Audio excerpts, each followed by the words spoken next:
Sir. आवाज नहीं आ रही आपकी। हरे कृष्णा। सर हरे आवाज चली कृष्ण। जाती है सर, बीच बीच में आवाज चली गई थी बिल्कुल। अरे शायद ये प्रॉब्लम आ रही है, इसका कनेक्शन संबंधी प्रॉब्लम है, आईडी संबंधी कोई। सर फिर गई सर। अभी आवाज नहीं आ रही मेरे आपको? अब आ रही है सर। चलिए कोई बात नहीं। सर लास्ट के दो तीन श्लोक रह गए थे सर। लास्ट के दो रह गए थे मेरे ख्याल में। नहीं, लास्ट का श्लोक की चर्चा कर रहा हूँ मैं। तो लास्ट का जी श्लोक सर। अर्जुन कह रहे थे, अथवा बहु नेत्यनम किम ज्ञातेन तवार्जुन, है ना। मैं जो है अर्जुन, तुम्हें बहुत सारी बातें जानने की क्या आवश्यकता है, जब मैं तुम्हारे सामने आप तुम्हारी आज्ञा पालन करने के लिए सारथी रूप में चाबुल कर बैठा हूं, और सभी जो है ब्रह्मांड, अनंत ब्रह्मांड मेरे शरीर के किसी एक अंश में स्थित है। ये बात भगवान ने अंतिम श्लोक में कही थी अर्जुन से ना।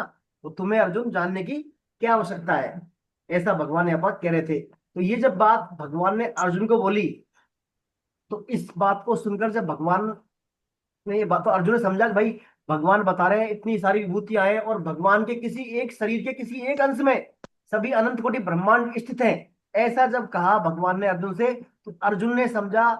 तब अर्जुन की दृष्टि भगवान की कृपा पर गई, महती कृपा कर। तो भगवान ने जो कितनी मेरे पर कृपा की है, मेरे सामने बैठे हैं भगवान यहाँ पर, और मेरी आज्ञा का पालन कर रहे हैं, मेरे घोड़ों को चला रहे हैं, मेरे सारथी हैं, ड्राइवर है मेरी।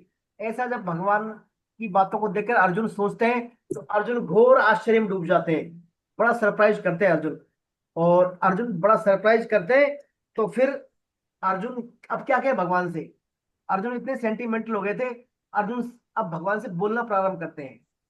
बोलने प्रारंभ करने से पहले अर्जुन और क्या सोचते हैं, देखिए। अर्जुन फिर ये समझते हैं कि भाई भगवान ने मेरे को सब कुछ बता दिया, अब तो मेरा क्या मोह दूर हो गया होगा, है ना। मोह दूर हो गया।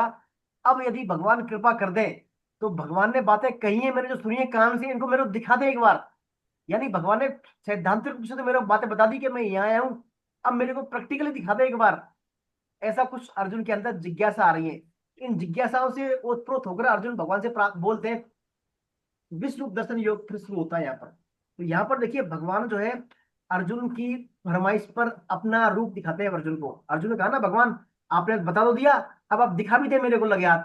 तो जब अर्जुन भगवान को इस अध्याय में अपना रूप दिखाएंगे, विश्व का रूप जो अब तक भगवान ने किसी को नहीं दिखाया, भगवान अर्जुन को वो रूप दिखाने वाले हैं इस अध्याय में, जो आज से पहले भगवान ने वो रूप किसी को नहीं दिखाया। और उस रूप को क्या है, साधारण आंखों से नहीं देखा जा सकता, चर्म चक्षुओं से नहीं देखा जा सकता। तो भगवान यहाँ पर इस अध्याय में अर्जुन को दिव्य दृष्टि भी देते हैं, और दिव्य दृष्टि देने के साथ साथ अपने रूप का दिखाएंगे अर्जुन को, विश्व रूप को। और ताकि अर्जुन जो है पूरी तरह संतुष्ट हो जाए, है ना। ऐसा भगवान का यहाँ पर विचार है अर्जुन के प्रति। तो ये सब बातें जब अर्जुन के मन में आती है, तो अर्जुन भगवान से बोलता है इसमें शुरुआत में। आइए पहला श्लोक कौन पढ़ेंगे, पहला श्लोक अर्जुन वाच। अर्जुन शुरू करते हैं यहाँ पर बोलना भाव विभोर होकर। पढ़े पहला श्लोक, दीपिका जी आप पढ़े, आप काफी दिनों बाद दिखी आज। दीपिका जी न भैया। पढ़े पहला श्लोक। मदग अर्जुन उवाच मदग्नुग्राह्य परमं गुह्यमध्यात्म संजीतम् यत् यत् भक्त यत् यत् युक्तं वचस्तेन यौविगतो मम। अर्जुन बोलते हैं भगवान से, भगवान केवल मुझ पर कृपा करने के लिए आपने जो ये वचन कहे, परम गोपनीय अध्यात्म विषय के जो वचन कहे, उनसे मेरा मोह नष्ट हो गया है। ऐसा अर्जुन कह रहे हैं, क्या मेरा मोह नष्ट हो गया है। देखिए पूरी रामायण मोह की चल रही है, अर्जुन मोहित है, युद्ध नहीं करूंगा, ऐसा होगा वैसा होगा। अर्जुन यहाँ पर कह रहा है मेरा मोह नष्ट हो गया है, लेकिन अर्जुन का वास्तव में मोह अभी पूरी तरह नष्ट नहीं हुआ है ना। अर्जुन भगवान से प्रार्थना करता है कि मेरा मोह नष्ट हो गया है। तो देखिए ये जो श्लोक अर्जुन ने बोला था, अर्जुन इतने रोमांचित हो गए थे बोलते बोलते। इस श्लोक में अर्जुन जो है, इस श्लोक में जो सामान्यतः जो अनुष्टुप छंद होते हैं उन्हें 32 अक्षर आते हैं, और त्रिष्टुप छंद में आते हैं 44 अक्षर। तो इस अनुष्टुप छंद में 32 की जगह 33 अक्षर है। यही गीता में मात्र एक इकलौता श्लोक है अनुष्टुप छंद है जिसमें 33 अक्षर दिए भगवान अर्जुन ने यहाँ पर। तो 33 अक्षर है अर्जुन में। तो अर्जुन रोमांचित होकर, अर्जुन रोमांचित किस होता है, भगवान की कृपा से, कि भगवान का जो है एक अंश में पूरी सृष्टि विराजमान है, अनंत कोट सृष्टि विराजमान है, और ये मेरे सामने बैठे हैं और मेरी आज्ञा का पालन कर रहे हैं। ऐसा भगवान की कृपा में डूबकर अर्जुन जो है रोमांचित होकर बोलते हैं कि आपकी कृपा से, आपके जो कहे इन आध्यात्मिक परम गोपनीय आध्यात्मिक विषयों से वचनों से मेरा मोह नष्ट हो गया है। अब फिर और अर्जुन क्या कहते हैं भगवान से नेक्स्ट श्लोक में, 3 श्लोक 2, 3, 4। भारती जी आप बोले श्लोक नंबर 2, 3, 4।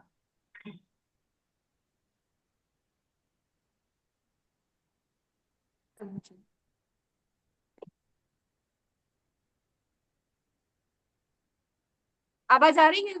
मेरी?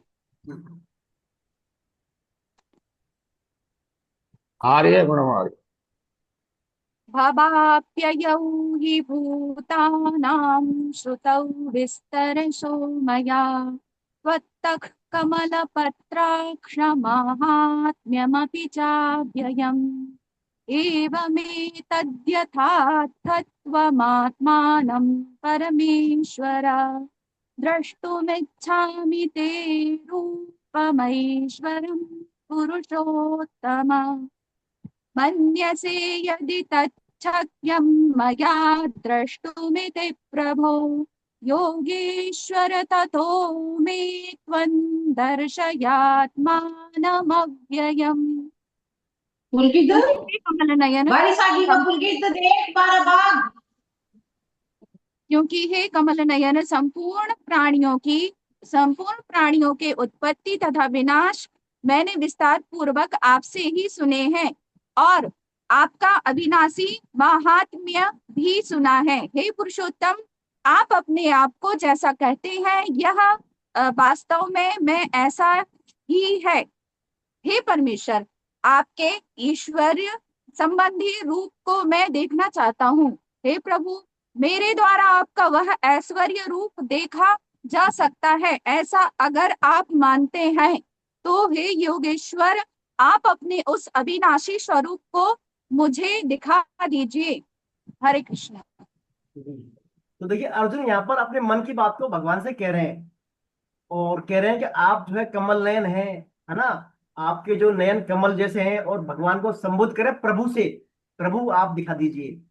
तो देखिए 3, 4 बातें हैं इस श्लोक में। पहला तो भगवान से अर्जुन कह रहे हैं कि जो मैंने आपके बारे में आपसे सुना है, जो आपने बताया है अपने बारे में अभी तक, ऐसा का ऐसा जैसा आप कह रहे हैं वास्तव में ऐसा ही है, जैसा आपने कहा है प्रभु ऐसा ही है। अर्थात भगवान की बातों पर उसकी श्रद्धा बढ़ रही है अर्जुन की। यहाँ पर अर्जुन कह रहे हैं जैसा आपने बताया है प्रभु, जैसा जैसा आपने कहा वास्तव में ऐसा ही है, और ऐसा है इसलिए मैं आपके उस ईश्वर संबंधी रूप को, ईश्वर संबंधी योग रूप को मैं देखना चाहता हूँ। क्या वह मेरे द्वारा देखा जा सकता है? यदि मैं उसके लिए पात्र हूं तो प्रभु मुझे दिखा दीजिए। यानी अर्जुन यहाँ पर कह रहे हैं भगवान, यदि आप मुझे पात्र समझते हैं उसके लिए दिखाने के लिए, मैं योग्य हूं, मेरे में योग्यता है वैसी, तो मुझे आप उस स्वरूप को दिखा दीजिए। तो यहाँ पर अर्जुन की देखिए श्रद्धा और विश्वास के साथ साथ अर्जुन की विनम्रता भी इस श्लोक में आती है। अर्जुन ये नहीं कह रहे भैया कि भगवान मैंने आपको मान लिया तो दिखाई दो मेरे को, ऐसा नहीं है भाव अर्जुन का। अर्जुन कह रहे हैं आपने जैसा कहा वैसा ही है, और मैं अब आपका वो विश्व रूप दर्शन जो देखना चाहता हूँ, आपका ईश्वर संबंधी दर्शन करना चाहता हूँ। और यदि मुझ में ऐसा मेरे द्वारा देखा जा सकता है, ऐसा अगर आप मान रहे हैं, आप समझते हैं मैं योग हूँ पात्र हूँ, तो मेरे को आपको दिखा दीजिए। तो देखिए यहाँ पर भगवान जो है, भगवान के शरण ही अर्जुन शरणागत होने के साथ साथ भगवान से संबंध का प्रभु यानी मालिक, आप ही भगवान मालिक हैं। यानी भगवान को अब उस शरणागत की दिशा में अर्जुन का और बढ़ रहा है आगे। सब कुछ समर्थ जो है आप ही जो है, अर्जुन कह रहे हैं आप ही समस्त प्राणियों की उत्पत्ति और विनाश के मूल कारण आप ही हैं। तो भगवान ने कहा ना सभी कारण में हूं, उन बातों को अर्जुन मान रहा है पूरी तरह। इसलिए आप प्रभु हैं, यानी सब समर्थ सबके मालिक आप ही हैं, आप मेरे को वो दिखा दीजिए। तो कहने का तात्पर्य अर्जुन की जो शरणागति की तरफ अर्जुन का जो बढ़ रहा है, धीरे धीरे क्रमिक रूप से अब वो धरातल पर आने लगी अर्जुन की शरणागति। भगवान को मान रहा है सभी कारणों कारण, और ये भी कह रहा है आप मेरे को योग्य मानते हैं तो मेरे को वो रूप दिखा दीजिए। ऐसा अर्जुन अब जो भगवान से कह रहा है। अब ये सब बात जब अर्जुन ने भगवान से कही, तो देखिए भगवान तो क्या है, भक्त वत्सल होते हैं। भगवान जैसा भक्त चाहता है वैसे करते हैं भगवान। तो भगवान का एक है कानून है, भगवान का कृपा का कानून, कृपा करते हैं भगवान उस पर, और वो कानून लागू होता है भगवान के भक्तों पर, है ना। तो भगवान का जो कृपा कानून है बड़ा ही विलक्षण है, बशर्ते भक्त हो भगवान के सामने। तो भगवान भक्त के समक्ष, भगवान खुद भी क्या है, सब नियमों को तोड़ देते हैं कृपा के सामने। तो भगवान यहाँ पर अर्जुन पर कृपा करने वाले हैं अभी। और जैसा अर्जुन कहता है भगवान से मुझे ईश्वर संबंधी रूप दिखा दीजिए, तो भगवान से तो अर्जुन ने कहा था ईश्वर संबंध दिखा दीजिए, तो भगवान उसको कई रूप दिखाए देते हैं। यानी जो अर्जुन चाहता है उसे कई गुना भगवान रूप दिखा देंगे यहाँ पर। क्यों? क्योंकि अर्जुन ने भगवान से ये नहीं कहा दिखाइए, क्या कहा, आप समझते हैं उचित तो दिखा दीजिए। यानी गेंद अर्जुन ने भगवान के पाले में डाल दी कि प्रभु आप मालिक हैं, आप चाहते हैं, मैं मेरे को योग्य समझते हैं तो मेरे को दिखा दीजिए। तो ऐसा जब कहते हैं भगवान को हम जानते हैं, सब कुछ भगवान को छोड़ देते हैं, तो भगवान फिर क्या है, कृपा की बरसात कर देते हैं। मानस में एक चौपाई आती है, जो संपत्ति शिव दीनी दीन दिए दसमात, सोई संपदा विभीषणी सकुच दीन रघुनाथ। जो संपदा भगवान शिव ने रावण को दी थी, बड़ी भारी तपस्या करने के बाद, इतनी बड़ी भारी जो उपासना की, अपने सिर भी जो काट के शिव शंकर को रावण चढ़ाया था, वो संपत्ति वो चीज भगवान राम ने विभीषण को दे देते हैं उसको। उसमें भगवान सब चाहते हैं कि मैं मेरे भक्तों को कितनी छोटी चीज दे रहा हूँ, सब कुछ दीन रघुनाथ। यानी भगवान उसमें संकोच करते हैं कि मात्र तुच्छ चीज मेरे भक्त को दे रहा हूं मैं। तो देखिए भगवान के ऊपर हमें भी वास्तव में भगवान की शरण ले ले, तो भगवान फिर जो है हमें चाहिए उससे कहीं कई गुना हमें दे देते हैं भगवान। ऐसा जब भगवान से अर्जुन ने कहा, तो फिर भगवान क्या है, बोलना शुरू करते हैं। श्री भगवान वाच। आइए कौन पढ़ेंगे? रजनी जी आप पढ़ेंगे श्लोक नंबर 5। मैं कौन पढ़ना चाहते हैं? मैंने हैंड रेज किया है। हाँ संतोष जी, संतोष जी आप पढ़े जी। भगवान उवाच पश्य मे पार्थ रूपाणि शतशो अथ शस्त्रशः नानाविधानि दिव्यानि नानावर्णाकृतीनि च पश्याद्यन्ति वसून् रुद्रान् अश्विनौ मरुतस्तथा बहूनि द्रष्टुपूर्वाणि पश्याश्चर्याणि भारत। यह एकस्थम जगत कृत्स्नं पश्याद्य सचराचरम् मम देहे गुडाकेश यत् च अन्यद् द्रष्टुम् इच्छसि न तु माम शक्यसे द्रष्टुम् येनैव स्वचक्षुषा दिव्यं ददामि ते चक्षु पश्य मे योगमेश्वरम्।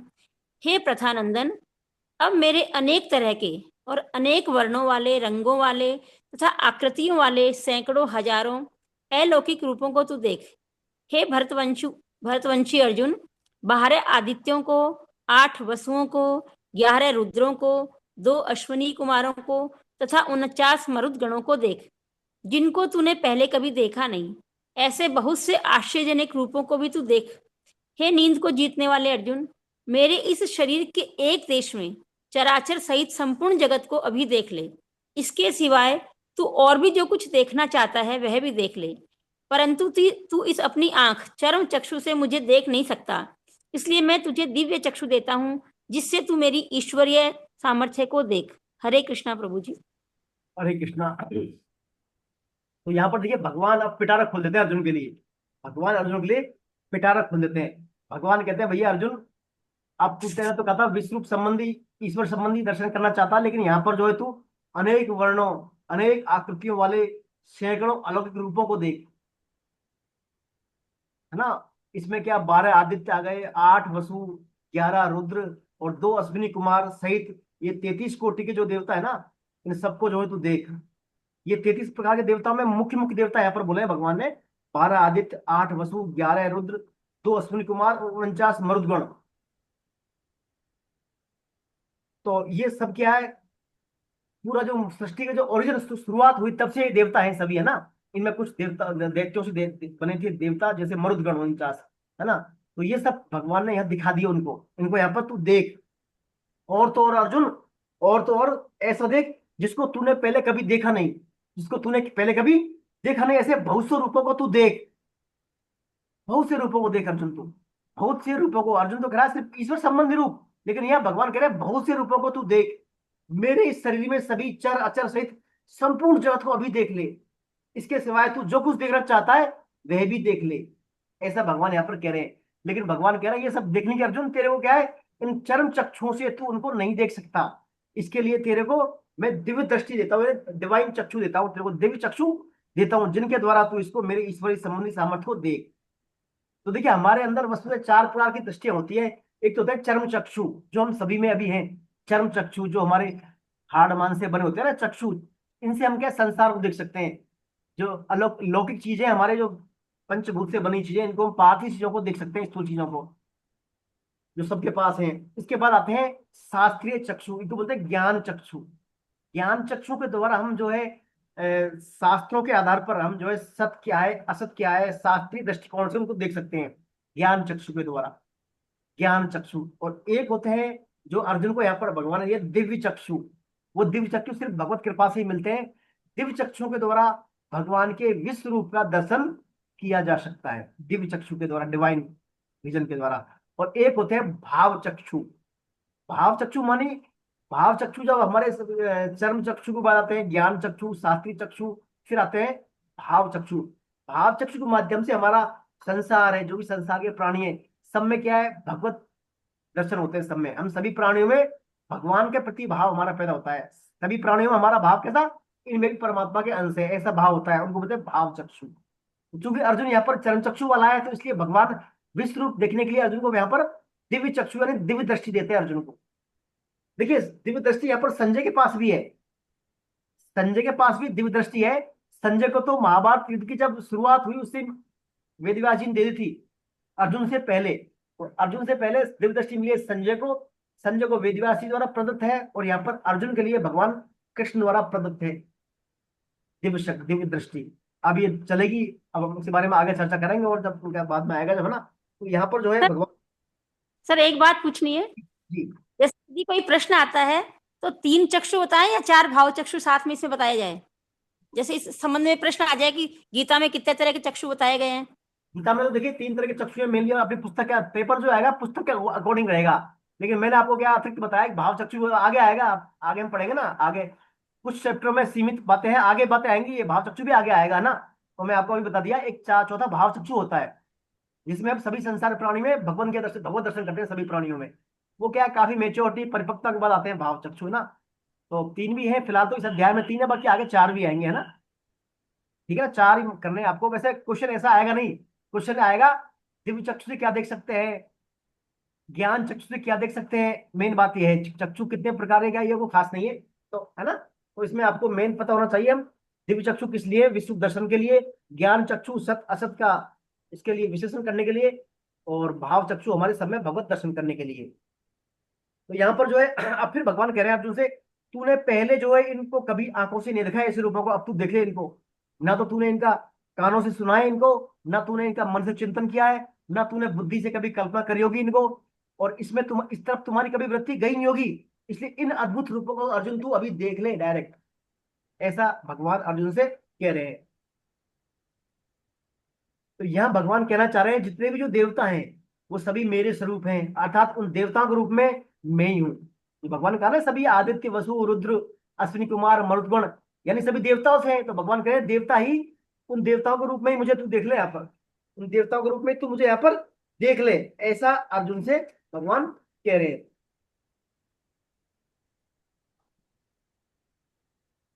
देखिए एक बात इसमें आती है, खास बात इस श्लोक में, जैसे हम कई बार देखते हैं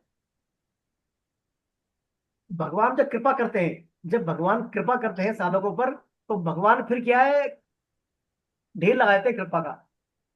जैसे साधक पर भगवान जब कृपा करते हैं तो इस कृपा क्रम से विस्तार होता चला जाता है, कृपा का विस्तार होता जाता है।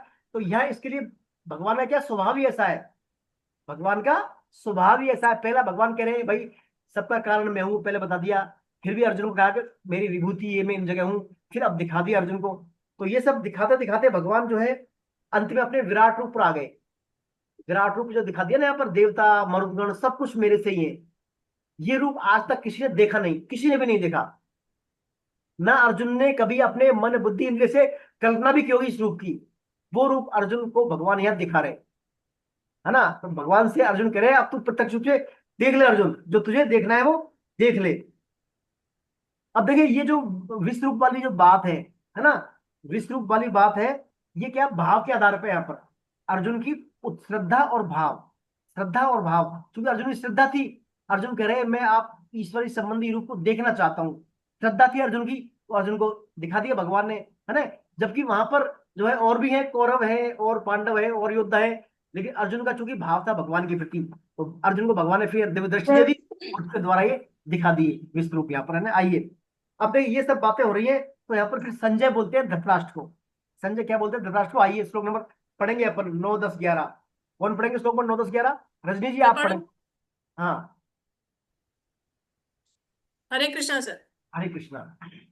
एवं मुक्त्वा ततो राजन् महायोगेश्वरो हरि दर्शयामास पार्थाय परमं रूपमेश्वरम् अनेक वक्त्र नयन मनेकाद्वत दर्शनम् अनेक दिव्याभरणं दिव्यानेकोद्धता युधम् दिव्या माल्याम्बरधरं दिव्यगन्धानुलेपनम् सर्वाश्चर्यमयं देवमनंतं विश्वतोमुखम्।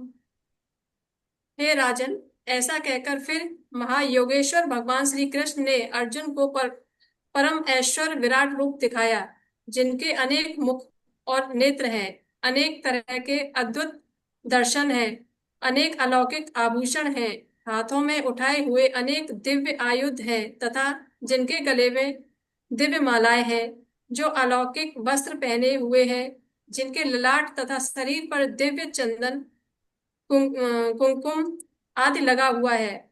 ऐसे संपूर्ण आश्चर्य में अनंत रूपों वाले तथा सब तरफ मुखों वाले देव अपने दिव्य स्वरूप को भगवान ने दिखाया।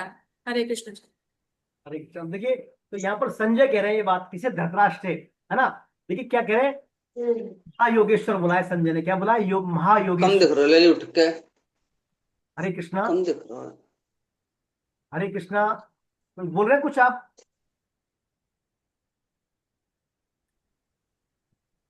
चलिए, तो यहाँ पर संजय जो है भगवान को क्या बोल रहे हैं? महायोगेश्वर। महायोगेश्वर, है ना। तो महायोगेश्वर का तात्पर्य भगवान संपूर्ण योगों के क्या है? ईश्वर है। संपूर्ण योगों के भगवान ईश्वर हैं, ऐसा संजय यहाँ पर भगवान को महायोगेश्वर बोल रहे हैं। अर्जुन ने ही भगवान को पहले शुरुआत में योगेश्वर कहा था, योगिन योगेश्वर, है ना।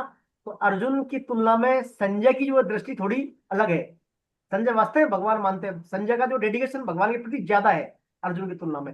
अर्जुन ने योगेश्वर कहा था और संजय कह रहे हैं भगवान महायोगेश्वर, है ना। तो अब संजय कैसे वर्णन कर रहे हैं? अनेक वक्त नयनम, जिनके अनेक मुख और नेत्र हैं। भगवान का जब ऐसा रूप दिखाया भगवान ने, तो भगवान के बहुत सारे क्या मुख हो गए, नेत्र हो गए बहुत सारे। अनेक अद्भुत दर्शनम, बहुत सारे भगवान के अद्भुत तरह के भगवान के दर्शन हो रहे हैं वहां पर। अनेक दिव्याभरणम, मतलब दिव्य ऑर्नामेंट्स, दिव्य आभूषण है भगवान के पास बहुत सारे। अनेक हाथों में उठाए हुए अनेक दिव्य आयुध हैं। आयुध मानी हथियार, वेपन, बहुत सारे हथियार है, बहुत सारे आभूषण है। और दिव्य गले में जो है दिव्य माला में धारण, गले में बहुत दिव्य जो मालाएं धारण की है भगवान, अलौकिक वस्त्र धारण किए हैं भगवान, ऐसा यहाँ पर जो है संजय बता रहे हैं। देखिए, अनेक वक्त नयन से तात्पर्य ये भी है कि भगवान के जितने भी मुख और नेत्र दिख रहे हैं वे सबके सब क्या दिव्य हैं। भगवान के सब मुख और नेत्र क्या है? दिव्य है। जितने भी प्राण दिख रहे हैं उनके मुख, नेत्र, हाथ सब किसके? भगवान के ही हैं, है ना। कारण कि भगवान स्वयं विराट रूप से प्रकट हुए वहां पर, है ना। तो भगवान की जो भी विशेषताएं वो सब दिव्य है यहाँ पर। इनके ललाट पर, शरीर पर दिव्य चंदन, कुमकुम का लेपन आदि लगा हुआ है। और ऐसे आश्चर्य अनंत रूपों वाले भगवान, सप्तक मुख वाले भगवान यहाँ पर दिखाई दे रहे हैं संजय को, है ना। तो देखिए, भगवान जो है, देखिए धरती से लेकर आसमान तक, आकाश तक भगवान का अंत नहीं था। दाएं बाएं सब जगह भगवान ही भगवान दिख रहे हैं अर्जुन को, सब जगह भगवान ही भगवान। उनके मुंह का अंत नहीं, अनेक मुंह, अनेक आंखें, अनेक हाथ पैर, बहुत सारे दिव्य आयुध, हथियार, आभूषण, है ना, गंध चंदन की लेप और कुमकुम आदि के श्रृंगार, बहुत सारे भगवान का नहीं, सबको आश्चर्यचकित करने वाले अनंत रूपों वाले भगवान यहाँ पर ईश्वर रूप में अर्जुन को दिखाई दे रहे हैं भगवान यहाँ पर। कोई जिनका आदि अंत नहीं है भगवान का।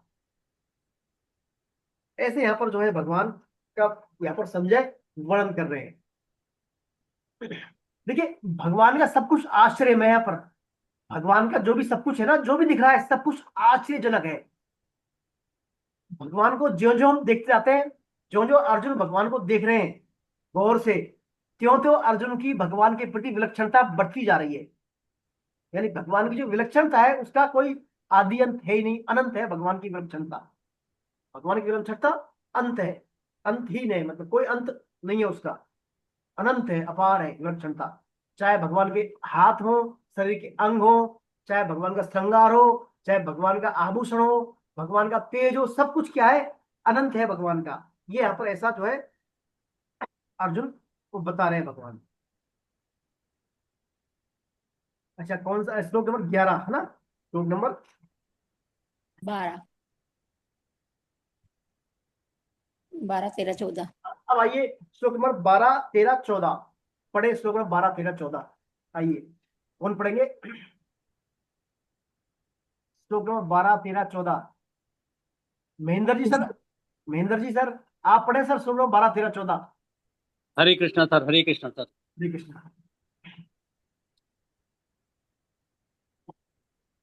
दिवि सूर्यसहस्रस्य भवेद्यज्ञोपदुत्थिता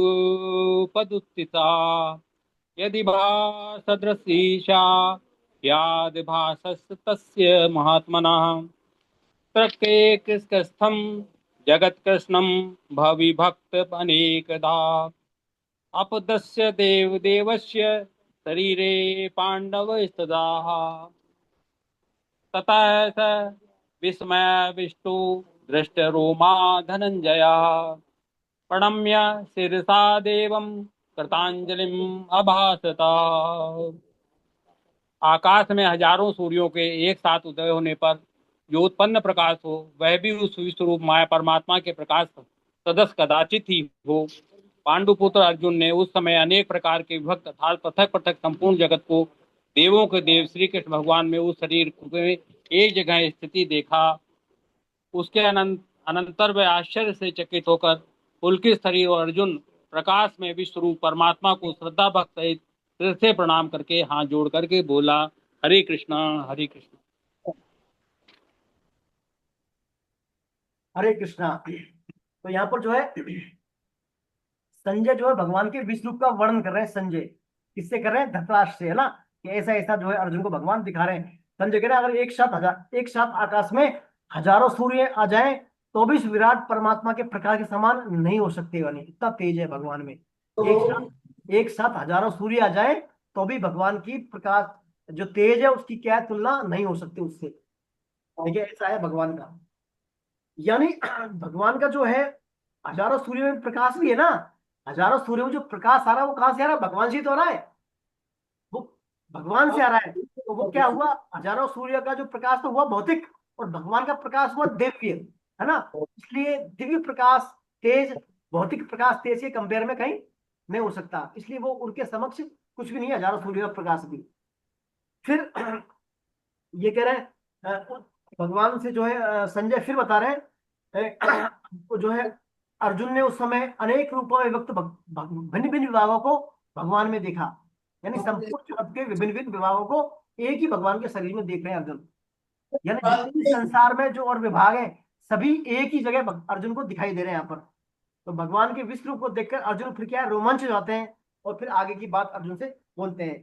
तो देखिए यहाँ पर अर्जुन जो है ना, अर्जुन भगवान का जो शरीर देख रहा है तो उसमें भगवान के शरीर में एक जगह अर्जुन सभी प्रकार के प्राणियों को, अर्थात ऋतु जी आप म्यूट कर ले अपने आप को, डिस्टर्ब हो रहा है क्लास में ना। सभी अपने आप को म्यूट कर लिया करें एक बार, सभी अपने आप को म्यूट कर ले, फिर मेरे क्या ध्यान जाता है, फिर फ्लो खत्म हो जाता है अपना, कहाँ ध्यान वो हो जाता है ना। म्यूट कर ले सभी एक बार। तो यहाँ पर देखिए अर्जुन को जो है भगवान के एक ही शरीर में सभी प्रकार के प्राणियों या योनि वाले प्राणी दिखाई दे रहे हैं, जैसे जरायुज, अंडज, उद्भिज, स्वेदज, स्थावर, जंगम, नभचर, थलचर, उभयचर, सभी 84 लाख योनि वाले 14 भुवन, सभी प्राणी जो है सब कुछ अर्जुन को भगवान की एक ही जगह भगवान के शरीर में दिखाई दे रहा है। भले ही हमारे जो है अनंत जगत बहुत सारे हो, अनंत हो, लेकिन सभी भगवान के एक शरीर में यहाँ पर अर्जुन को दिखाई दे रहे हैं। इससे तात्पर्य है सब कुछ भगवान में समाया हुआ है, सब कुछ भगवान के माध्यम से ही है, ऐसा अर्जुन को यहाँ पर दिखाया जा रहा है। फिर अर्जुन क्या है, इसको देखकर क्या है?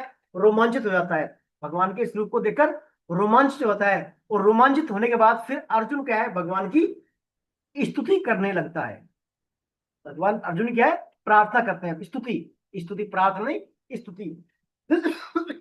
देखिए स्तुति में हमारे जो हरिद्वार में ऋषिकेश में हम जाते हैं, कभी सुनते हैं ऋषिकेश में जो डेली नित्य स्तुति होती है भगवान रामचंद्र दास जी के वहां, तो उस स्तुति में यही श्लोक बोले जाते हैं। 11वें अध्याय के श्लोक ही बोले जाते हैं, 11.15 से अगर 11.22 और फिर 11.36 से 11.44 ये श्लोक बोले जाते हैं। इसके अलावा दूसरे अध्याय का 7वां श्लोक और 8वें अध्याय का 9वां श्लोक, ये श्लोक जो है नित्य स्तुति में सम्मिलित किए स्वामी जी ने। इन श्लोकों को डेली बोला जाता है वहां पर ऋषिकेश में, जहां अपनी अभी स्तुति हम सुनते हैं ऑडियो पर, वीडियो पर। तो ये नित्य स्तुति वाले श्लोक हैं। जैसे अर्जुन ने भगवान की स्तुति की है, वैसे हम भी भगवान की स्तुति करें। देखिए, एक तो होती है स्तुति और एक होती है प्रार्थना। हम क्या प्रार्थना करते हैं सामान्यतः? हम क्या करते हैं सामान्यतः? प्रार्थना करते हैं, भगवान की स्तुति नहीं करते। स्तुति और प्रार्थना में अंतर है खास।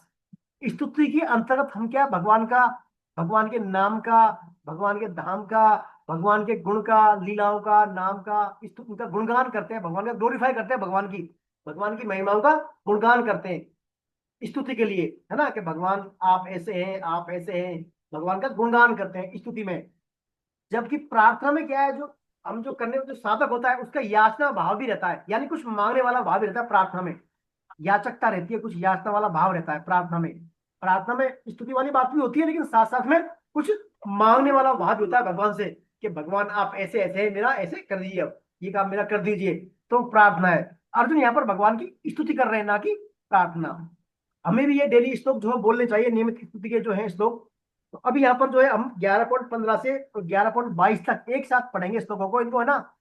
11.15 से 11.22 यानी करीब 6-7 श्लोक है, इनको एक साथ पढ़ते हैं। और आप सुनिए सभी श्लोकों को, है ना, अभ्यास कीजिए इनका बोलने का। डेली बोले आप, है ना, डेली बोलेंगे तो आपको इनमें प्रैक्टिस हो जाएगी श्लोकों की, है ना। तो अभी मैं निवेदन करूंगा भारती जी से, क्योंकि भारती जी सबसे अच्छा गाती है ना। तो भारती जी बोलेंगे, हम सब सुनेंगे, है ना, साथ साथ बोलेंगे इनके साथ साथ ही, लेकिन भारती जी लीड करेंगे इसको ना। तो भारती जी आप पढ़े 11.15 से 11.22 बोले श्लोक आप लगातार प्रार्थना के ना, और सभी बोलेंगे साथ साथ, है ना, म्यूट कर ले और सब बोले साथ साथ। अर्जुन उवाच से।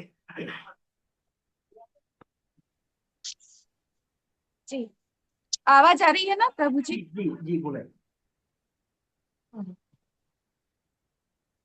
अर्जुन उवाच पश्यामि देवांस्तव देवदेहे सर्वांस्तथा भूतविशेषसङ्घान् ब्रह्माणमीशं कमलासनस्थं ऋषींश्च सर्वानुरगांश्च दिव्यान् अनेकबाहूदरवक्त्रनेत्रं पश्यामि त्वां सर्वतोऽन्तरूपम् नान्तं न मध्यं न पुनस्तवादिं पश्यामि विश्वेश्वर विश्वरूप किरीटिनं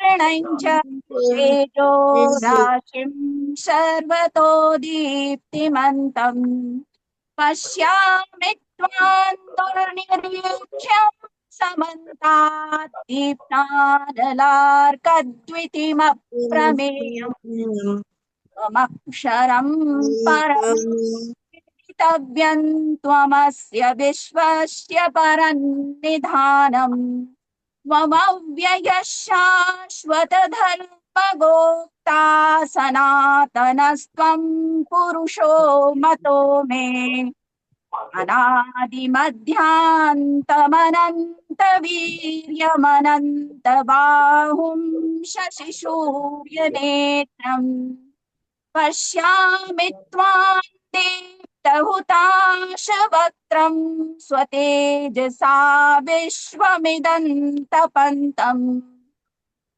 द्यावा पृथिव्योरिदमन्तरं हि व्याप्तं त्वयैकेन दिशश्च सर्वाः दृष्ट्वाद्भुतं रूपमुग्रं तवेदं लोकत्रयं प्रव्यथितं महात्मन् अमीहि त्वां सुरसङ्घा विशन्ति केचिद् भीताः प्राञ्जलयो गृह्णन्ति स्वस्ति इत्युक्त्वा महर्षि सिद्धसङ्घाः स्तुवन्ति त्वां स्तुतिभिः पुष्कलाभिः रुद्रादित्या वसवो ये च साध्या विश्वेश्विनौ मरुतश्चोष्मपाश्च गन्धर्वयक्षासुरसिद्धसङ्घा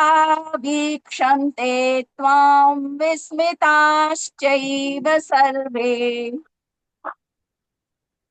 हरे कृष्ण प्रभु जी। बहुत अच्छा, सुंदर आपने स्तुति गाई है अर्जुन की। तो देखिए अर्जुन यहाँ पर भगवान से प्रार्थना कर रहे हैं, स्तुति कर रहे हैं, है ना, प्रार्थना नहीं स्तुति। कैसे कह रहे हैं अर्जुन? कह रहे हैं हे देव, मैं आपके शरीर में संपूर्ण देवताओं को तथा प्राणियों को, विशेष विशेष समुदायों को, कमल आसन पर बैठे ब्रह्मा जी को, शंकर जी को, संपूर्ण ऋषियों को और दिव्य सर्पों को देख रहा हूं। हे विश्वरूप, हे विश्वेश्वर, आपको मैं अनेक हाथों, पेटों, मुखों, नेत्रों वाला और सब ओर से अनंत रूपों वाला देख रहा हूं। मैं आपके ना आदि को, न मध्य को, न अंत को देख रहा हूं। यानी आपका ना तो कोई आदि दिख रहा मेरे को, ना अंत, ना कोई मध्य, अपरंपार दिखाई दे रहे हैं मेरे को। ऐसा यहाँ पर अर्जुन कह रहे हैं। फिर कह रहे हैं अर्जुन, हे किरीट, मैं आपको किरीट यानी मुकुट, किरीट माने मुकुट, मैं आपको मुकुट, गदा, चक्र, शंख और पद्म धारण किए हुए देख रहा हूं। आपको तेज की राशि, सब और प्रकाश वाले, देदीप्यमान अग्नि तथा सूर्य के समान कांति वाले नेत्रों के द्वारा कठिनता से देखे जाने योग्य और सब तरफ से अप्रमेय स्वरूप देख रहा हूं। अप्रमेय स्वरूप मानी जिस रूप का मेजरमेंट यानी नापा नहीं जा सके, इसको बिना माप के, है ना, अप्रमेय। आप ही जानने योग्य, आप ही जानने योग्य परम अक्षर, अक्षर ब्रह्म है। आप ही संपूर्ण विश्व में जिसके परम आश्रय हैं। आप ही सनातन धर्म के रक्षक हैं। आप ही अविनाशी सनातन पुरुष हैं, ऐसा मैं मानता हूं। ठीक है, परम अक्षर ब्रह्म यानी निर्गुण निराकार सब कुछ भगवान को बोल दिया यहाँ पर। आप ही सनातन धर्म के सनातन पुरुष हैं, यानी पुरुष माने पौरुष जो होता है ना, सनातन धर्म के रक्षक। आप ही हैं सनातन धर्म के रक्षक। भगवान कृष्ण की धर्म के रक्षक हैं और धर्म की स्थापना के लिए अवतार लेते हैं, है ना। सनातन माने जिसका कोई आदि अंत नहीं, शुरू से अब तक चला रहा है, तो सनातन पुरुष आप ही हैं, ऐसा अर्जुन यहाँ पर कह रहा है।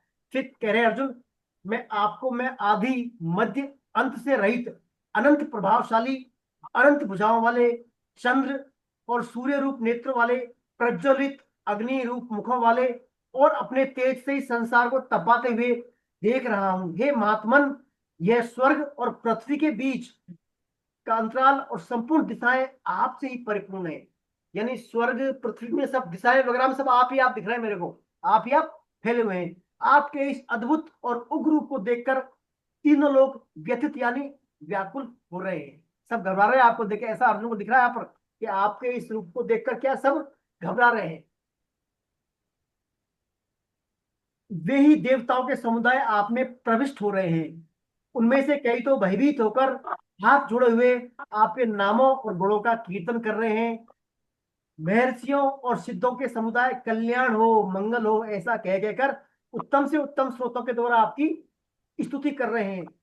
11 रुद्र, 12 आदित्य, 8 वसु, 12 साध्यगण, 10 विश्वदेव और दोनों अश्विनी कुमार तथा 49 मरुदगण और सभी 7 पितृगण यानी गरम गरम भोजन करने वाले 7 पितृगण, गंधर्व, यक्ष, असुर और सिद्धों के समुदाय हैं। वे सभी चकित होकर आपको देख रहे, यानी जितने भी प्राणी हैं सब आपकी ओर उत्सुक हो रहे हैं, सब आपको देख रहे हैं। तो देखिए, महर्षि और सिद्धों का समुदाय, है ना, ये स्वस्ति वचन करते हैं ना, सबका कल्याण हो, मंगल हो। जैसे कोई भगवान, जैसे भगवान ने रावण को मार दिया, कोई भी काम करते हैं तो पुष्प वर्षा करते हैं, ऊपर से हम देखते हैं टीवी में, कल्याण हो, मंगल। तो वो सब क्या महर्षि होते हैं, सिद्ध होते हैं, संत होते हैं बड़े बड़े। वो ऐसा वो स्वस्ति वाचन बोलते हैं ना, कल्याण हो, मंगल हो, ऐसा सभी वो कर रहे हैं, है ना। तो ये सब जो है भगवान के यहाँ पर कर रहे हैं। और कुछ जो देवता भगवान के नाम और संकीर्तन के द्वारा भगवान की स्तुति कर रहे हैं। तो सब कुछ जो है भगवान के विष्णु का दर्शन कर रहे हैं वहां पर, ऐसा अर्जुन देख रहा है। देखिए यहाँ पर ये बोला है क्या, 8 जो है वसु, 11 रुद्र और 12 आदित्य, 2 अश्विनी कुमार, 49 मरुदगण, है ना। 49 मरुदगण नहीं, इनके अलावा 12 आदित्य, 8 वसु, 11 रुद्र और 2 अश्विनी कुमार, ये मिलाकर 33 होते हैं। तो इनको हम बोलते हैं 33 कोटि के देवता। कई बार बोलते हैं 33 प्रकार के देवता, 33 कोटि के देवता। और एक इसके अलावा होता है 49 मरुदगण। मरुदगणों को हम क्या देवताओं में नहीं मानते, क्योंकि इनका दैत्यों से डाइवर्ट हुए है ना, तो ये इनको अलग से मानते हैं मरुदगण। तो ये सभी क्या है, वहां पर भगवान की स्तुति कर रहे हैं सबके सब, है ना।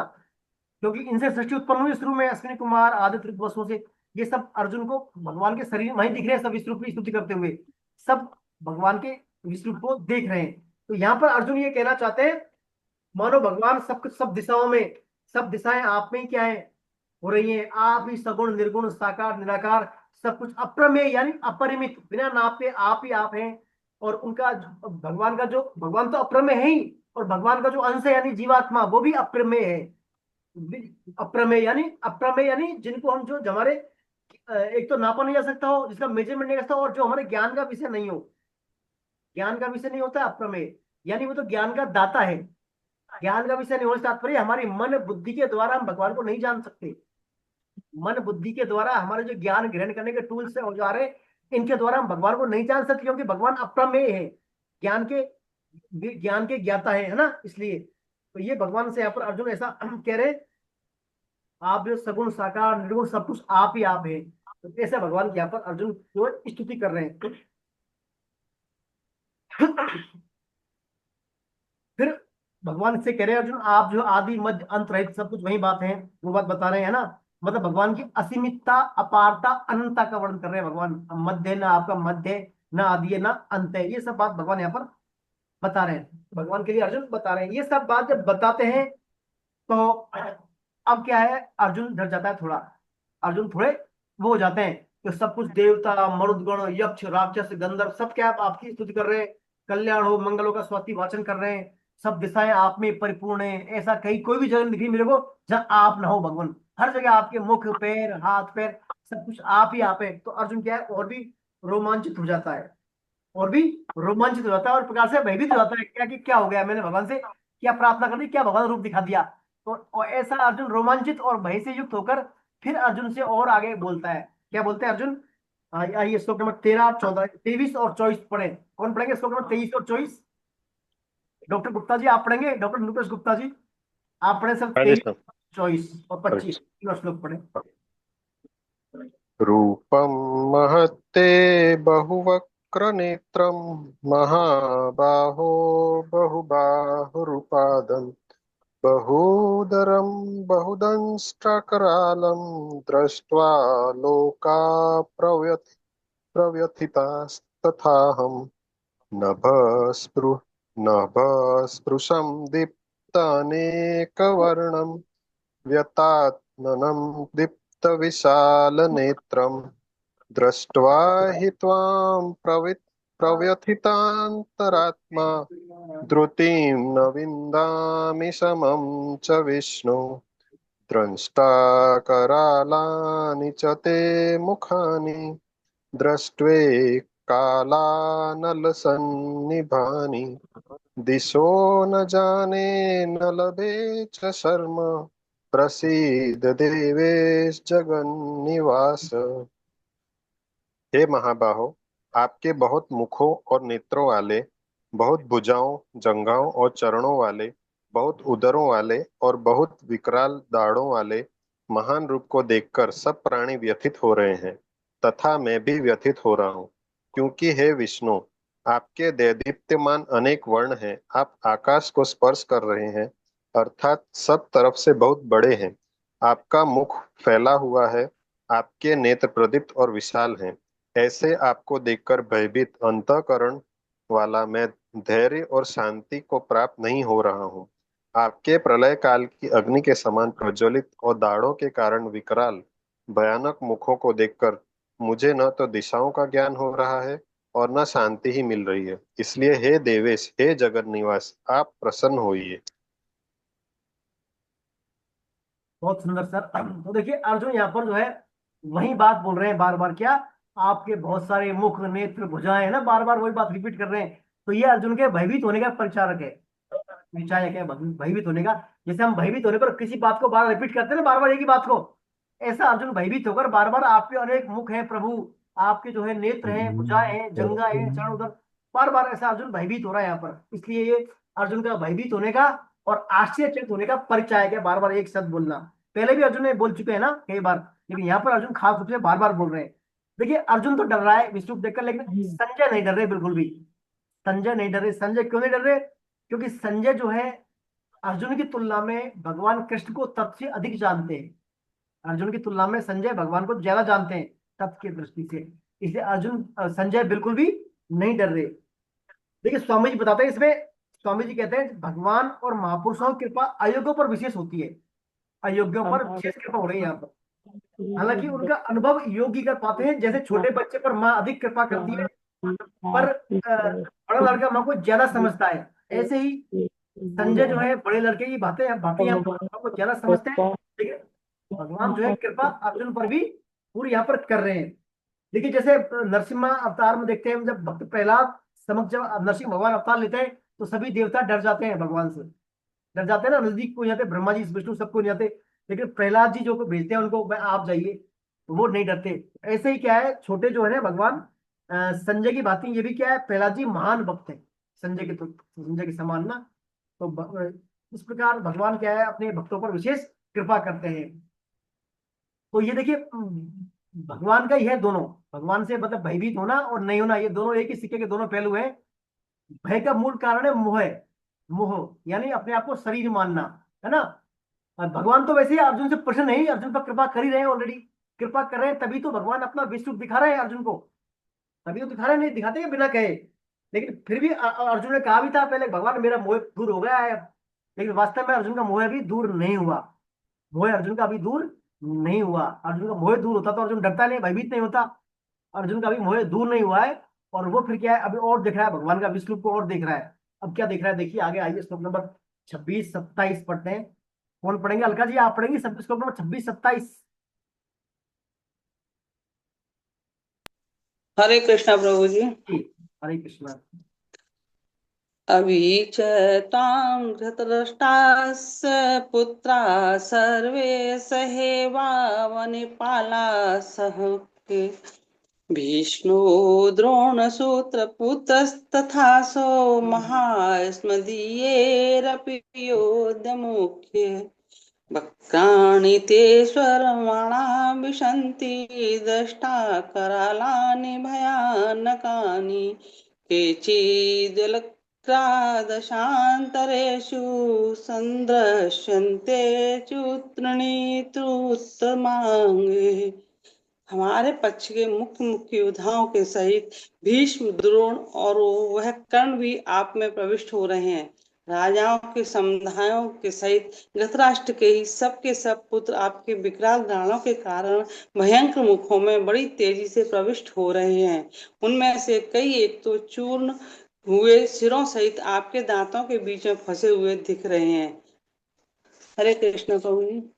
हरे कृष्णा। तो देखिए यहाँ पर भगवान की जो विश्व रूप के अंदर क्या दिखा रहा है अर्जुन को, पहला तो है भीष्म और द्रोण और कर्ण, तीनों क्या है भगवान के मुख में जा रहे हैं, यानी अपने काल में डस रहा है तीनों को, तीनों नष्ट हो रहे हैं, है ना। राजाओं के समुदाय धृतराष्ट्र सहित, राजा के समुदाय धृतराष्ट्र के वे सबके सब पुत्र यानी सभी कौरव, है ना, भगवान की भयंकर विकराल डाड़ों में फंस रहे हैं, बड़ी तेजी से प्रविष्ट हो रहे हैं। यानी एक प्रकार से मतलब देखा जाए तो अर्जुन को यहाँ पर भगवान युद्ध का परिणाम दिखा रहे हैं, अर्जुन को भगवान यहाँ पर युद्ध का परिणाम दिखा दिया भगवान ने कि भाई देख कर्ण भी मरने वाला है ना, भीष्म भी मरने वाला है और द्रोणाचार्य भी मरने वाले हैं। इनके तीनों को नाम खास रूप में इसलिए दिए हैं भगवान ने यहाँ पर, क्योंकि तीनों ही अपने कर्तव्य का पालन करने के लिए युद्ध में आए थे, ना कि कोई पांडवों से द्वेषता थी इनकी, कोई द्वेषता नहीं थी। द्रोणाचार्य को तो अपना शिष्य अर्जुन प्रिय था, कोई द्वेषता नहीं थी, लेकिन द्रोणाचार्य क्या थे, दुर्योधन के इसमें पढ़ रहे थे, दुर्योधन का दिया ही खा रहे थे अन्न वो, इसलिए दुर्योधन के तरफ से वो लड़ रहे थे, यानी अपने कर्तव्य का पालन करने के लिए आए थे द्रोणाचार्य। पितामह भीष्म, पितामह भीष्म भी क्या है, कोई द्वेषता नहीं थी पांडवों से, अर्जुन से बड़ा प्रेम करते, लेकिन अपने कर्तव्य पालन के लिए, क्योंकि वो धृतराष्ट्र के राज संरक्षक थे राजा के, और जब धृतराष्ट्र के जब राज का युद्ध हो रहा था तो वहां पर उनका साथ देना अपरिहार्य था। पिता भीष्म यानी अपने कर्तव्य पालन के लिए आए थे। और कर्ण, कर्ण भी देखिए अपना मित्रता के रूप में कर्तव्य पालन करने युद्ध में आए यहाँ पर, वो दुर्योधन का मित्र है कर्ण, है ना। हालांकि कर्ण को पता लग गई ये बात, कर्ण को ये बात पता लग गई कि मैं कुंती का ही पुत्र हूँ, युद्ध से पहले कर्ण को पता लग गई थी ये बात, मैं कुंती का पुत्र हूँ, पांडव मेरे भाई, लेकिन फिर भी कर्ण जो है अपने कर्तव्य पालन के लिए, मित्रता के प्रति अपना कर्ज उतारने के लिए युद्ध में आए यहाँ पर। तो कर्ण, द्रोणाचार्य और पितामह भीष्म तीनों को उल्लेख यहाँ पर इसलिए किया गया है, तीनों ही अपने कर्तव्य पालन के लिए युद्ध में आए हैं, तीनों जो है अर्जुन भगवान में उसमें। तो ये समझकर क्या है अर्जुन को एक प्रकार से परिणाम पता लग गया युद्ध का, तो अर्जुन और रोमांचित हो गए कि भगवान ने परिणाम ही दिखा रहे, मेरे को भविष्य दिखा दिया, है ना। तो फिर अब अब जब परिणाम का पता लग गया अर्जुन को, तो अर्जुन क्या, भगवान की फिर प्रशंसा करने लग जाते हैं। प्रशंसा कैसे करते हैं, आइए पढ़ते हैं श्लोक नंबर, तीनों श्लोकों को, 28, 29, 30। कौन पढ़ेंगे, ऋतु जी आप पढ़ेंगी? 28, 29, 30। हरे कृष्ण आचार्य जी। यथा नदीनामिबाहो अम्बुवेगाः समुद्रमेवाभिमुखा द्रवन्ति तथा त्वामि नरलोके वीरा विशन्ति विविज्वलन्ति यथा प्रदीप्तं ज्वलं पतंगा विशन्ति नाशाय समृद्ध वेगाः तथैव विनाशाय विशन्ति लोका स्तेवापि वक्त्राणि समृद्धि वेगाः लेलीहराशे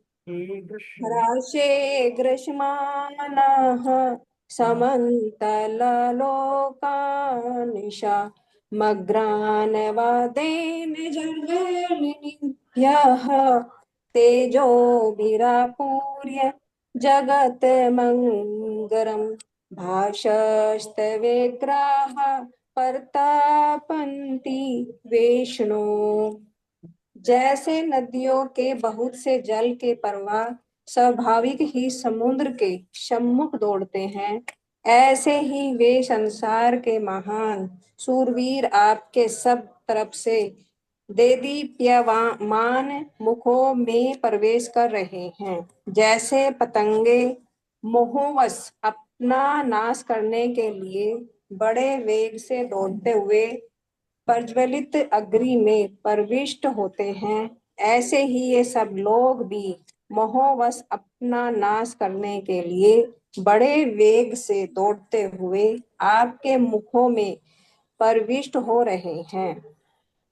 आप अपने प्रज्वलित मुखों द्वारा संपूर्ण लोकों का घर्षण करते हुए उन्हें सब ओर से बार बार चाट रहे हैं। हे विष्णु, आपका उग्र प्रकाश अपने तेज से संपूर्ण जगत को परिपूर्ण करके सबको तपा रहा है। हरे कृष्ण। तो देखिए यहाँ पर अर्जुन वही बात बता रहा है, भगवान की जो उपमा दे रहा है अर्जुन, भिन्न भिन्न उपमाएं।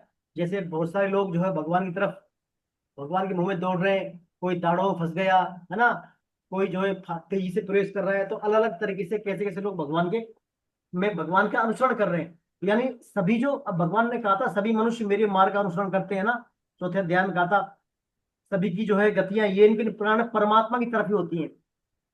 जो जिस ये नियम है प्रकृति का, जो जिसका अंश होता है उसकी गति उसके अंश की तरफ ही होती है। जैसे मान लीजिए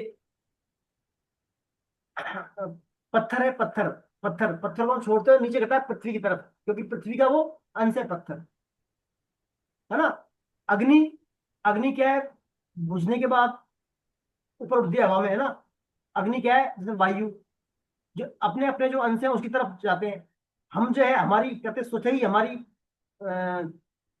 स्वतः ही हमारा अनुसरण हम किसका करेंगे, भगवान का, स्वतः ही। यानी अंशी जो है, अंश अपने अंशी की ओर उन्मुख होता है। हर व्यक्ति की सेवा करना चाहता है, हर व्यक्ति। आज देख लीजिए, चाहे राजा हो, रंग हो, गरीब हो, अमीर हो, कैसा भी हो, वो व्यक्ति सबका एक रहता है पैशन, सेवा करना। चाहे वो अपने परिवार की सेवा करे, अपने बच्चों की सेवा करे, चाहे किसी की सेवा करे, वो सेवा करना चाहता है वो, है ना। सेवा करना उसका धर्म है, सेवा करना। ऐसे ही जो हम भगवान के अंश हैं, तो हमारे अंश का धर्म है अपने अंश की सेवा करना। अब उस सेवा को हम क्या भूल जाते हैं, हमारे अंश को तो भूल जाते हैं, अंशी को, और दूसरे जो है नाशवान संबंध है, प्राकृतिक संबंध है, उनमें हम डाइवर्ट कर देते हैं। तो ये हमारे से क्या है, हमारे मूर्खता के कारण, मोहित होने के कारण भूल हो जाती है। नियम तो क्या है, हम हमारे सब प्रकार से हम भगवान का ही अनुसरण करना चाहिए। तो यहाँ पर भगवान कह रहे हैं, भगवान कृष्ण सभी के लिए आनंद स्वरूप है, हम उनके अंश हैं, हम सभी हर क्षण आनंद की खोज में लगे रहते हैं। ये बात अलग है कि तीनों गुणों के प्रभाव के कारण हमारी जो है, अलग अलग गुणों के कारण हमारी रुचि स्वभाव अलग अलग हो जाते हैं। रामकृष्ण परमहंस बताते हैं कि एक घर में घुसने के कई रास्ते होते हैं। अधम योनियों के जीव गंदी नाली के रास्ते से घर में प्रवेश करते हैं, तो कोई से सम्मान मुख्य द्वार से प्रवेश करता है, कोई प्रवेश करके सुसज्जित ड्राइंग रूम में बैठता है। ऐसे ही काल रूप भगवान भी क्या है, भगवान की जीभ के लपेटे में कोई प्राणी नहीं बच सकता। अतः भोग संग्रह को छोड़कर हमें क्या है, परमात्मा के सम्मुख होने का निश्चय करने वाले ही सूरवीर हैं। उन्हीं के लिए यहाँ पर भगवान कह रहे हैं कि जो मनुष्य जीवन जो है बड़ा ही दुर्लभ है और ये परमात्मा प्राप्ति कराने वाला है, इसलिए चर अचर सहित सभी जीव इसकी याचना करते हैं, इसकी मनुष्य जन्म की प्राप्ति की, है ना। नरक स्वर्ग अपवर्ग निसेनी ज्ञान विराग भगत शुभ देनी, यानी ये मनुष्य जन्म जो है किसकी स्टेप है, भगवान के धाम जाने का जंक्शन है मनुष्य क्यों नहीं, है ना। तो यहाँ पर ये अर्जुन बता रहा है कि यहाँ पर जो भिन्न भिन्न प्राण के प्राणी भिन्न भिन्न प्रकार से भगवान की ओर जा रहे हैं, है ना, अपने अपने रुचि स्वभाव धर्म और गुणों की संगतता के आधार पर। अब देखिए जब ये सब बातें अर्जुन देखता है तो अर्जुन डर जाता है, और ज्यादा डर जाता है अर्जुन कि ये हो क्या रहा है, ये सभी जो है भगवान की तरफ जा रहे हैं, कोई भगवान की डांडों में पिस रहा है, कोई तेजी से जा रहा है भगवान की तरफ, कोई धीरे से जा रहा है, कोई मतलब प्रश्न मुद्रा में जा रहा है, कोई डर से भाग रहा है, वो अपने आप खिंचा रहा है बैक साइड से, अलग अलग तरह से आ रहे हैं। तो भगवान को ये जब देखते हैं भगवान का विश्व तो अर्जुन भी घबरा जाता है। अर्जुन उसका भैया क्या कैसा रूप दिखा दिया भगवान ने, कहीं मेरे से गलती नहीं हो गई, है ना। तो अर्जुन घबराहट है, फिर पूछता है आप बताओ कौन हो। अब अर्जुन भगवान का परिचय पूछ सकता है यहाँ पर कि भगवान आप वास्तव में कौन है, भूल गए आपको ये क्या मामला है, क्या कर दिया मैंने आपसे, क्या दिखा दिया आपने मेरे को, अब बताओ मेरे को आप असली कौन है आपको। अर्जुन फिर क्या श्लोक बोलता है, श्लोक नंबर 31, श्लोक नंबर 31 अर्जुन बोलता है, आख्या ही मे को भवानुग्र रूपो नमोस्तुते देव वर प्रसीद विजातुमिच्छामि भवन्त माध्यम नहीं प्रजानामि तव प्रवर्तिम। अर्थात अर्जुन अर्जुन कह रहा है भगवान से, मुझे भगवान ये बताइए कि आप ऐसी उग्र रूप वाले कौन हैं, हे देवताओं में श्रेष्ठ, आपको नमस्कार है, आप प्रसन्न होइए। आदि रूप में आपको तब से जानना चाहता हूं क्योंकि मैं आपकी प्रवृत्ति को भली भांति नहीं जानता। अब अर्जुन कह रहे भगवान आप कौन है, आपको तथ्य में जानना चाहता हूँ, है ना, आप प्रसन्न होइए। अर्जुन समझ कहीं भगवान ये नाराज तो नहीं हुए मेरे से, जो भगवान सबको खा रहे हैं, क्या पता मेरा भी नंबर आ जाए, यहाँ पर सब जा रहे हैं, है ना।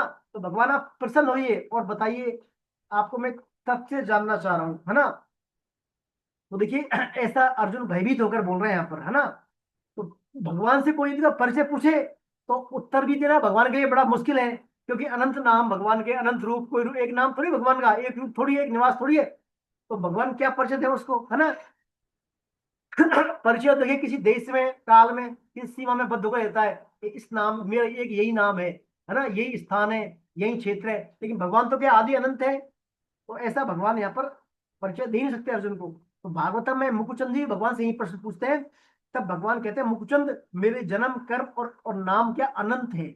अपन पढ़ते हैं ना जन्म कर्म से में दिव्यम, दिव्य है और यह अनंत है। यह तो संभव है कोई पुरुष पृथ्वी के छोटे से छोटे धूल कणों की गिनती कर ले, किंतु मेरे जन्म कर्म और गुणों और नामों को कोई नहीं गिन सकता।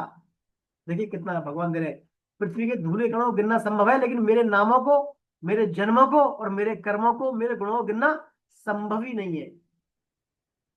तो भगवान की प्रकृति को कौन भला जान सकता है, वे कब क्या करना चाहे वे तो वही जानते हैं। पितामह भीष्म बताते हैं कि ये सारा संसार काल के अधीन है, ये काल रूप कृष्ण कब क्या करना चाहे यह बात कोई कभी नहीं जान पाता। बड़े बड़े ज्ञानी भी क्या है ये बात तो जानने की इच्छा करते तो मोहित हो जाते हैं। महाभारत में कौरवों के संहार के बाद अपने ही वंश के जब 56 करोड़ यदुवंशियों को भगवान संहार करवाते हैं, तो उसमें भगवान क्या निर्लिप्त भाव से रहते हैं। भगवान कृष्ण जब उनके ये 56 करोड़ यदुवंशियों का जब संहार होता है तो भगवान निर्लिप्त भाव से देखते हैं। तो भगवान सृष्टि के सृजन में, संहार में और पालन में क्या निर्लिप्त रहते हैं। जैसे किसी बच्चे नदी के किनारे पहले रेत सा घर बनाते हैं और फिर उस घर को अपने आप तोड़ देते हैं, तो ऐसे भगवान क्या है सृष्टि का सृजन करते हैं, पालन करते हैं और संहार करते हैं, लेकिन भगवान उसमें तनिक मात्र भी लिप्त नहीं होते। तो ऐसा जो है भगवान से पूछ रहा है अर्जुन के, भगवान आपका परिचय तो बताइए मेरे को, है ना। अब भगवान फिर बोलते हैं, आइए कौन पढ़ेंगे श्लोक नंबर 32, स्मिता जी आप पढ़ेंगे, स्मिता मेहरोत्रा जी, स्मिता जी।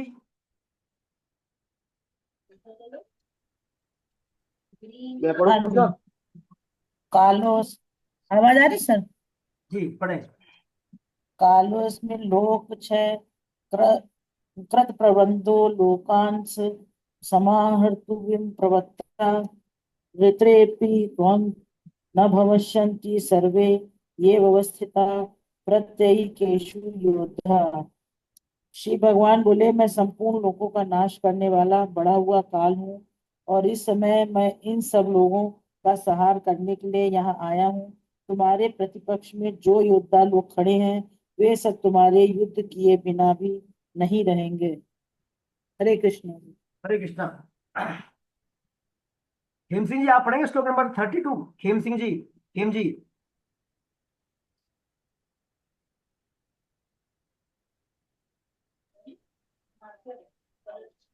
32 तो हो गया था, 33 पढ़ लो। फिर से पढ़े आप, फिर से पढ़े 32, आप फिर से पढ़े।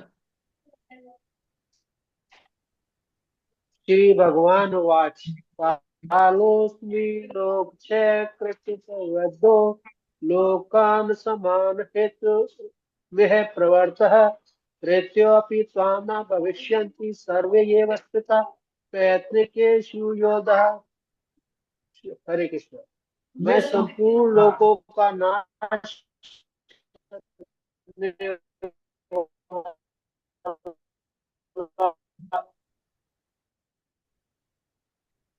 देखिए भगवान यहाँ पर कह रहे हैं, मैं संपूर्ण लोगों का नाश करने के लिए बड़ा हुआ काल हूं। यहाँ पर सभी लोगों का नाश करने वाला बड़ा हुआ काल हूं, और इस समय मैं इन सब लोगों का संहार करने के लिए आया हूँ। इस समय में इन सब लोगों का संहार करने के लिए आया हूँ। तुम्हारे प्रतिपक्ष में जो योद्धा खड़े हैं वो सब तुम्हारे युद्ध के बिना भी इस समय में इन सब लोगों का संहार करने के लिए योद्धा खड़े हैं, वे सब तुम्हारे युद्ध किए नहीं। तो देखिए भगवान एक प्रकार से फिर अर्जुन को परिणाम बता रहे हैं कि तुम्हारे युद्ध के बिना भी ये योद्धा नहीं रहेंगे। मैं ही सबको यहाँ पर काल हूं, इनका इन सबको को मैं मारने यहाँ पर आया हूँ। ऐसा यहाँ पर अर्जुन से भगवान कह रहे हैं। तो देखिए अब अर्जुन से क्या कह रहे हैं भगवान, तुम्हारे युद्ध के बिना भी ये लोग नहीं रहेंगे।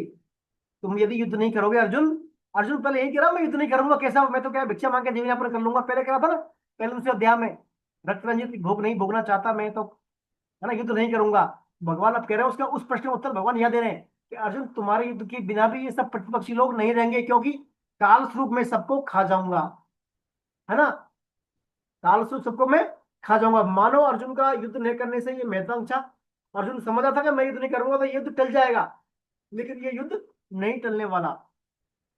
हमारा भी देश समाज और परिवार के प्रति अपने कर्तव्यों को लेकर अभिमान के कारण प्राय ऐसा ही समझते हैं हम भी कि मैं ये नहीं करूंगा तो ये नहीं होगा, मैं मेरे परिवार का पालन पोषण नहीं करूंगा शायद नहीं होगा, ये काम नहीं होगा। लेकिन हम जो भी छोटा बड़ा काम कर पाते हैं उसमें हमेशा हमारे इस विराट स्वरूप का यानी भगवान का हमेशा सहयोग रहता है। संसार के किसी भी काम में एक छोटा सा अंश जो है रहता है, हमारा तो मात्र छोटा सा अंश, निमित्त मात्र है, हम तो मात्र, हम क्या है मात्र निमित्त मात्र है, निमित्त मात्र। किसी भी कार्य करने में 5 हेतु होते हैं, हम पढ़ेंगे आगे। उनमें एक होता है देव यानी भगवान का योगदान, उसके बिना पांचों के बिना वो कोई काम होता नहीं। तो यदि भगवान का सहयोग नहीं होगा तो काम होगा क्या, नहीं होगा वो, है ना। हम तो क्या मात्र निमित्त मात्र है ना। तो भगवान यहाँ पर हमारा इस झूठा जो कर्तव्यपन है उसको हटाने के लिए निष्काम भाव से कर्तव्य पालन करने की बात बता रहे हैं। अब यही बात जो है भगवान अगले श्लोक जो है 33 इसमें यही बात भगवान जो है अब बोलने वाले हैं। खास बात देखिए, मैं पढ़ता हूँ इसको। तस्मात्मुत्तिष्ठ यशो लभस्व जित्वा शत्रून् भुङ्क्ष्व राज्यं समृद्धम् मय्येवैते नियता पूर्वमेव निमित्तमात्रं भव सव्यसाचिन्। क्या कह रहे हैं भगवान, देखिए महत्वपूर्ण पंक्ति है इसमें, निमित्त मात्रम भव सव्यसाचिन्, यानी अर्जुन इसलिए तुम युद्ध के लिए खड़े हो जाओ और यश को प्राप्त करो तथा शत्रुओं को जीतकर धन धान्य से संपन्न राज्य को भोगो। ये सभी मेरे द्वारा पहले से मार दिए गए हैं। हे सव्यसाचिन, तुम इनको मारने में निमित्त मात्र बन जाओ। भगवान ने और उसको क्लियर कर दिया परिणाम, ये सब मेरे द्वारा पहले मार दिए गए हैं और तुम निमित्त मात्र बन के इनको निमित्त मात्र बन जाओ, मात्र अपना कर्तव्य पालन करके मात्र निमित्त मात्र बन जाओ। देखिए इतना बड़ा महाभारत का युद्ध है ना, अर्जुन महारथी है, वीर है, पांडव वीर, लेकिन तब भी क्या है वो निमित्त मात्र है, मात्र निमित्त मात्र। यानी सब कुछ करने वाले कौन है? भगवान ही है।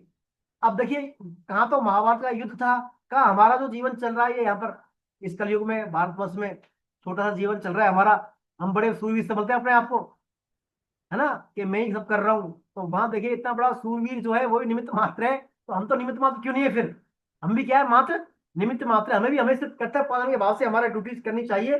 बाकी सब कुछ जो है भगवान को ही श्रेय देना चाहिए, भगवान ही कोई क्रेडिट देना चाहिए, भगवान ही सब काम करवाते हैं।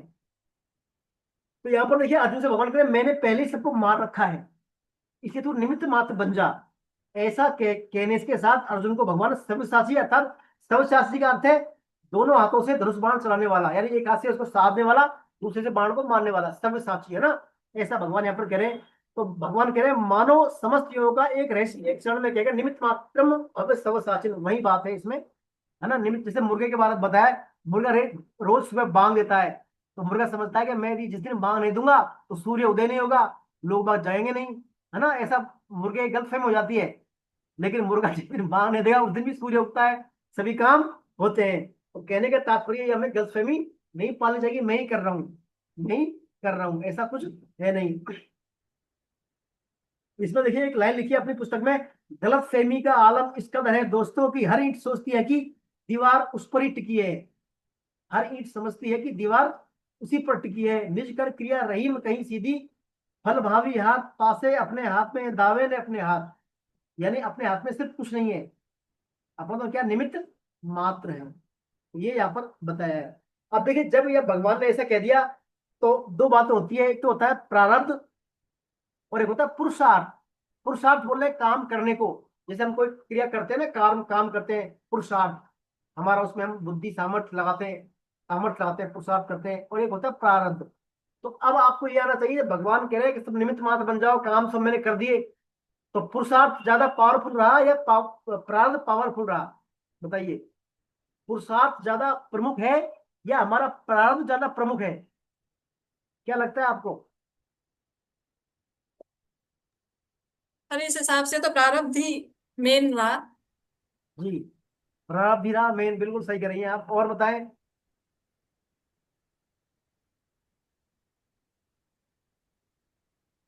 भाई भगवान जो है कह रहे हैं निमित्त मात्रम भव साचिन, तो प्रारब्ध वाले मामला है। लेकिन देखिए शास्त्र में आता है हमारा व्यक्ति का जो जन्म होता है, हमारा जो भी हम हमारे कर्म करते हैं जीवन में, उनमें चार चीज के लिए कर्म करते हैं, धर्म, अर्थ, काम और मोक्ष। यानी हम धर्म करना चाहते हैं, हम जिस अंश के अंशी है, जो हम अंश है जिस अंशी के, उसके प्रति हमारा क्या धर्म है ना। हमारा जो जीवन दिया, मानव जीवन दिया, हमारा क्या धर्म है, धर्म। दूसरा होता है अर्थ, यानी फाइनेंस संबंधी हम जो हमारे काम करते हैं, अर्थ। और तीसरा होता है हमारी कामनाएं, इच्छाएं, डिजायर, उनकी पूर्ति। और चौथा फिर आता है मोक्ष। तो उसमें धर्म, अर्थ, काम, मोक्ष में तो धर्म और जो मोक्ष वाला मामला है, धर्म और मोक्ष, इनमें हमारा पुरुषार्थ प्रमुख है, पुरुषार्थ प्रधान है और प्रारब्ध गौण है। यानी हमें हमारा जो मोक्ष वाला मामला है, कल्याण वाला मामला है, धर्म करने वाला मामला है, इनमें हमें पुरुषार्थ करना ही होगा, ये प्राइमरी है। और सब बात सेकेंडरी हो गई फिर इसमें। तो मोक्ष के मामले में और धर्म के मामले में हमारा पुरुषार्थ प्रमुख है। और अर्थ और काम, यानी हमें जो सुख सुविधाएं मिली है, पैसा मान बढ़ाई मिला है, इच्छाएं हमारी पूर्ति होंगी, है ना, जो पार्टनर मिलेगा, इसमें क्या है, हमारा प्रारब्ध प्रमुख है, यानी प्रारब्ध प्राथमिक है और पुरुषार्थ गौण है। ये दो बातें हैं इनमें। तो हमारे काम में और अर्थ में तो प्रारब्ध प्रमुख है, और मोक्ष में और धर्म में पुरुषार्थ प्रमुख। तो इससे तात्पर्य हमें हमारे धर्म करने में, कर्म करने में, भगत प्राप्ति करने में पूरा पुरुषार्थ का उपयोग करना चाहिए, पूरा पुरुषार्थ लगा देना चाहिए। और जहां तक अर्थ का और काम का मामला, यानी हमारी इच्छाओं की पूर्ति का मामला है, पैसे का मामला है, इन मामले में क्या हमें हमारा मात्र कर्तव्य पालन नहीं करना चाहिए, निमित्त मात्र मान के। इनमें क्या प्रारब्ध बलवान है। कई हम देखते हैं ना, कई जो है बिना कुछ के ही बहुत सारे संपत्ति होती है उनके पास, बहुत सारे नेम फेम मिल जाते हैं कई लोगों को, क्योंकि उनका प्रारब्ध बलवान होता है। प्रारब्ध अपने आप उनको करवा देता है वैसे काम, है ना। तो अपना मूल काम है धर्म और अर्थ में, धर्म में और मोक्ष में तो पुरुषार्थ रहे, और अर्थ में, काम में प्रारब्ध रहे। आइए, लेकिन कर्म तो करने ही पड़ेंगे ना सर। बिल्कुल, पुरुषार्थ मैं बोला प्राथमिक और द्वितीयक। जैसे हमारा अर्थ और इसमें काम में प्रारब्ध प्राथमिक है और द्वितीयक है, तो हमें निमित्त मात्र बन के, यह अर्जुन क्या युद्ध कर रहा है, तो भगवान क्या करे, अपनी पूरी क्षमता से निष्काम से कर्तव्य कर्म कर, है ना, निमित्त मात्र बनकर कर्तव्य कर्म कर। तो ऐसे हमें अर्थ में और काम में कर्तव्य कर्म तो करना ही है निष्काम भाव से। निष्काम भाव से हमें यदि कर्तव्य कर्म नहीं करें तो निष्कामता आ जाएगी, फिर अकर्मणता आ जाएगी, और अकर्मणता से हम क्या प्रमाद को प्राप्त होंगे, और प्रमाद का परिणाम है दुख, तामस, है ना। इसलिए कर्तव्य कर्म तो हमें बेशक करना ही है, इसमें कोई दो राय नहीं है, लेकिन इस पर फिर ज्यादा फोकस नहीं करना है भाई, ऐसा होना ही चाहिए, वो तो निमित्त मात्र है, हम बाकी भगवान को छोड़ दें उसको, और बाकी क्या मिलता है क्या नहीं मिलता।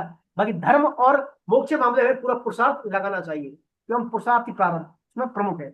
आइए, तो ये सब बात जब भगवान अर्जुन से कह रहे हैं, तू निमित्त मात्र बन जा, है ना, निमित्त मात्र बन के जो है अपना कर्तव्य कर्म कर, और ये योद्धा मेरे द्वारा पहले ही मार दिए गए। तो फिर भगवान आगे बोलते हैं अर्जुन से, आगे क्या बोलते हैं, आइए श्लोक नंबर 34 कौन पढ़ेंगे, राम कुमारी जी आप पढ़ेंगे श्लोक नंबर 34।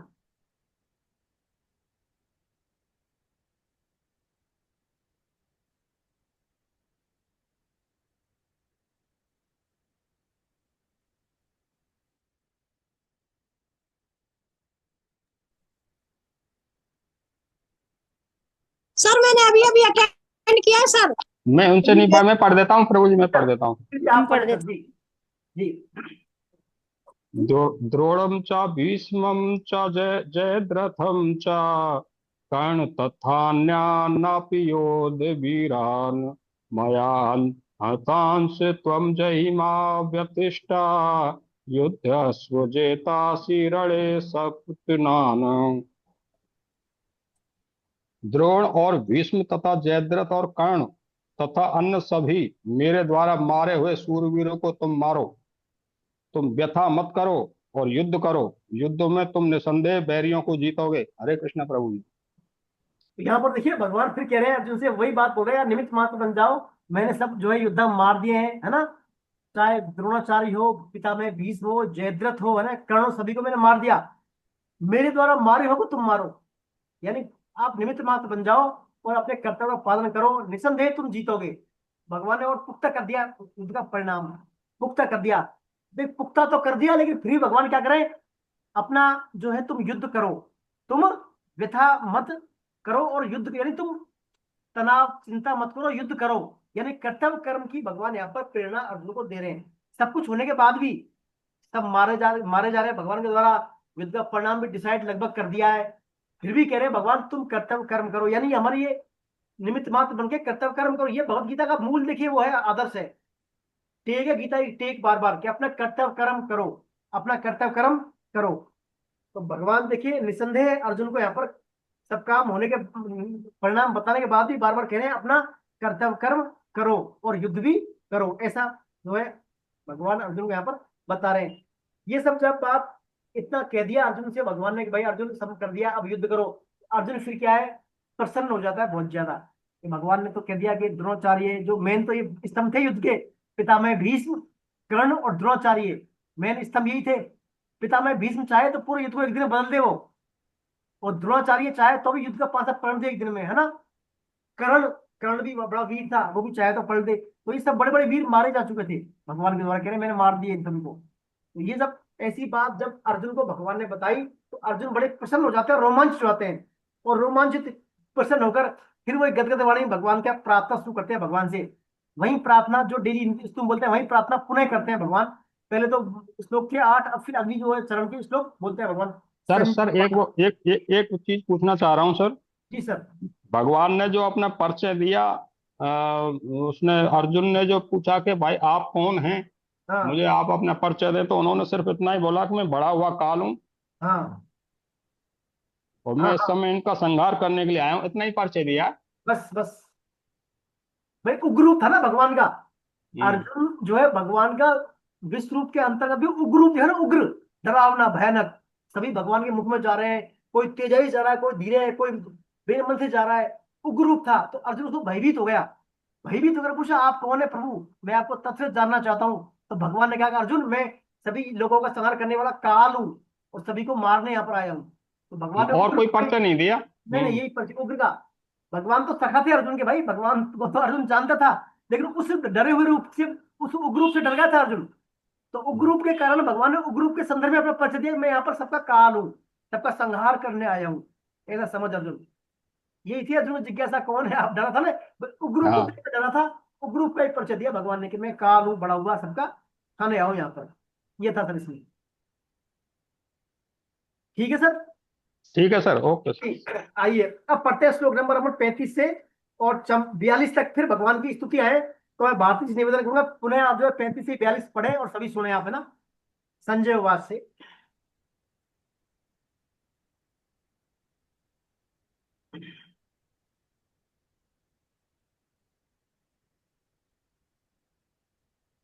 जी अनम्यूट अनम्यूट करें भारती जी, पहले अनम्यूट करें, अनम्यूट करें भारती जी, भारती जी अनम्यूट करें पहले, अनम्यूट।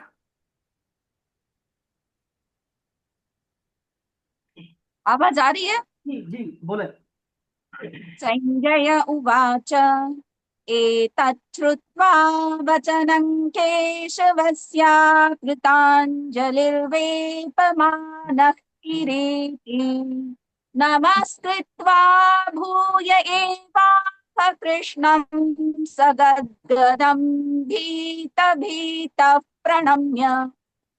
अर्जुन उवाच स्थाने ऋषिकेश तव प्रकीर्त्या जगत्प्रहृष्यत्यनुरज्यते च रक्षांसि भीतानि दिशो द्रवन्ति सर्वे नमस्यन्ति च सिद्धसङ्घाः कस्माच्च तेन न मेरन्महात्मन्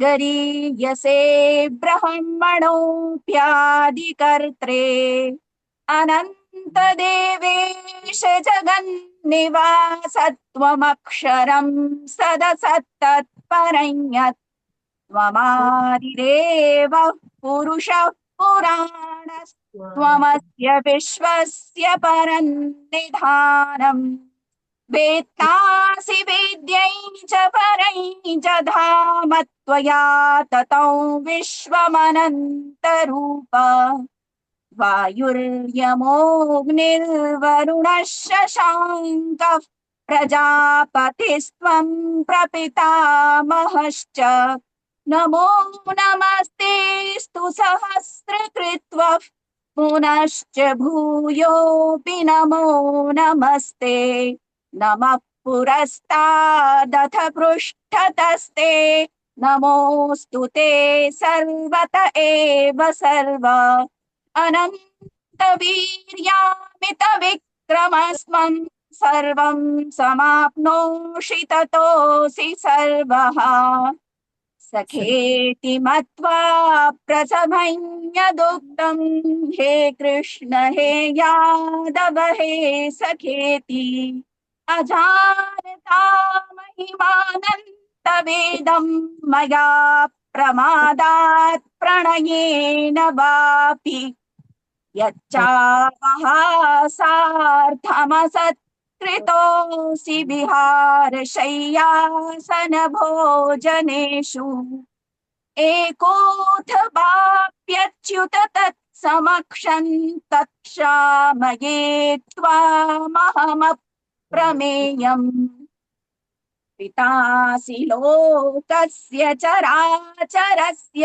त्वमस्य पूज्यश्च गुरुर्गरीयान् न त्वत्समोऽस्त्यभ्यधिकः कुतोऽन्यो लोकत्रयेऽप्यप्रतिमप्रभाव तस्मात् प्रणम्य प्रणिधाय कायं प्रसादये त्वामहमीशमीड्यम् पितेव पुत्रस्य सखेव सख्युः प्रियः प्रियायार्हसि देव सोढुम्। हरे कृष्ण। और पढ़ना है प्रभु जी। 2 श्लोक और रह गए, 2 और रह गए, 2 श्लोक। ये सब 44 तक ही था सर। 44 तक ही है, 44 तक ही है। 44। अच्छा अच्छा बाद में फिर अलग से आएंगे वो स्तुति वाले श्लोक पढ़ते हैं अपन यहाँ। अर्जुन की स्तुति चल रही है, तो देखिए अच्छा अर्जुन यहाँ पर जो है भगवान के हाथ जोड़कर नमस्कार करके भयभीत होकर गदगद वाणी में भगवान से स्तुति कर रहे हैं। भगवान अर्जुन कह रहे हैं, हे अंतर्यामी, हे अंतर्यामी भगवान, आपके नाम गुण लीला का कीर्तन करने से यह संपूर्ण जगत हर्षित हो रहा है और अनुराग प्रेम को प्राप्त हो रहा है। आपके नाम गुण लीला आदि के कीर्तन से भयभीत होकर राक्षस लोग दसों दिशाओं में भागते हुए जा रहे हैं और संपूर्ण सिद्धगण आपको नमस्कार कर रहे हैं। यह सब होना उचित ही है। तो देखिए अर्जुन क्या करें, आपके जो है कीर्तन करने से, यानी आपके नाम गुण लीला का कीर्तन करने से संपूर्ण जगत हर्षित हो रहा है। यानी भगवान के नाम स्मरण नाम जप का जो प्रभाव बता रहे, नाम जप से क्या है, संपूर्ण जगत हर्षित हो रहा है। और तो इससे क्या है, जो राक्षस लोग हैं वो भाग रहे हैं दूर। यानी आपके नाम के प्रभाव से, आपके कीर्तन के प्रभाव से ये सभी लोग क्या है, दूर भाग रहे हैं, है ना। और सिद्धगण यानी भगवान के जो डिवोटी हैं वो आपको नमस्कार कर रहे हैं। देखिए भगवान ने ऋषिकेश बोला है। क्या बोला है? ऋषिकेश। ये अंतर्यामी भगवान ऋषिकेश।